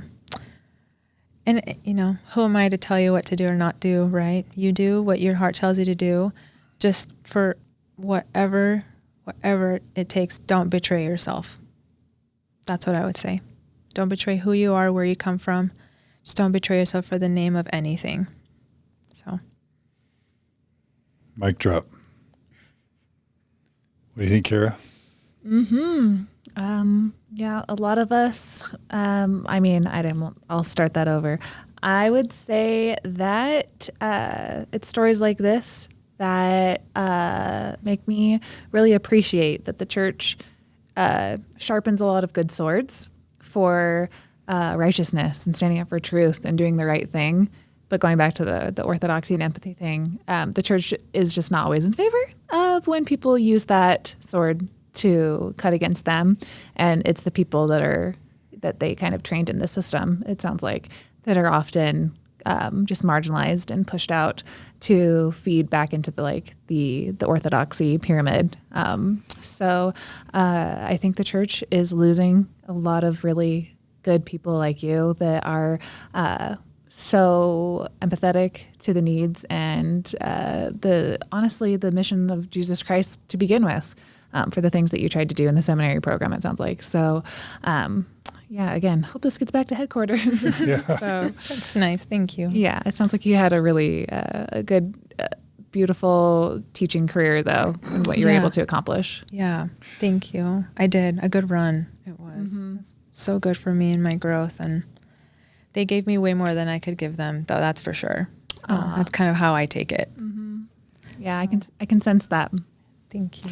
Yeah, and I'll just say Mormon Church, because I know you care about what I think and listen and respond accordingly. If you want to stop losing your young people, stop getting rid of the Laura Shnells and the Mark Oslands in your seminary program and actually promote them if you want a chance at keeping your youth, which you're hemorrhaging at the rate of like 80% plus. So that's my little free tip. You're welcome. So this ends part 2 of our interview with Laura Shnell. And we're going to do a part 3 because I want its own segment to be how, a seminary institute teacher, woman of color, loses her faith in the Mormon church after being a lifelong devout Mormon, and also after teaching in the CES program for 6 or 7 years. So come right back, don't miss it. And you're going to love part 3, where we understand how and what it was that led to Laura's faith journey and where she is now. So thanks so much. Thanks again, Kara. You're awesome. It's great to have you. Yep. Thanks, John. And Laura, thanks so much. Yeah, thanks, Laura. Thank you. All right. Thank you.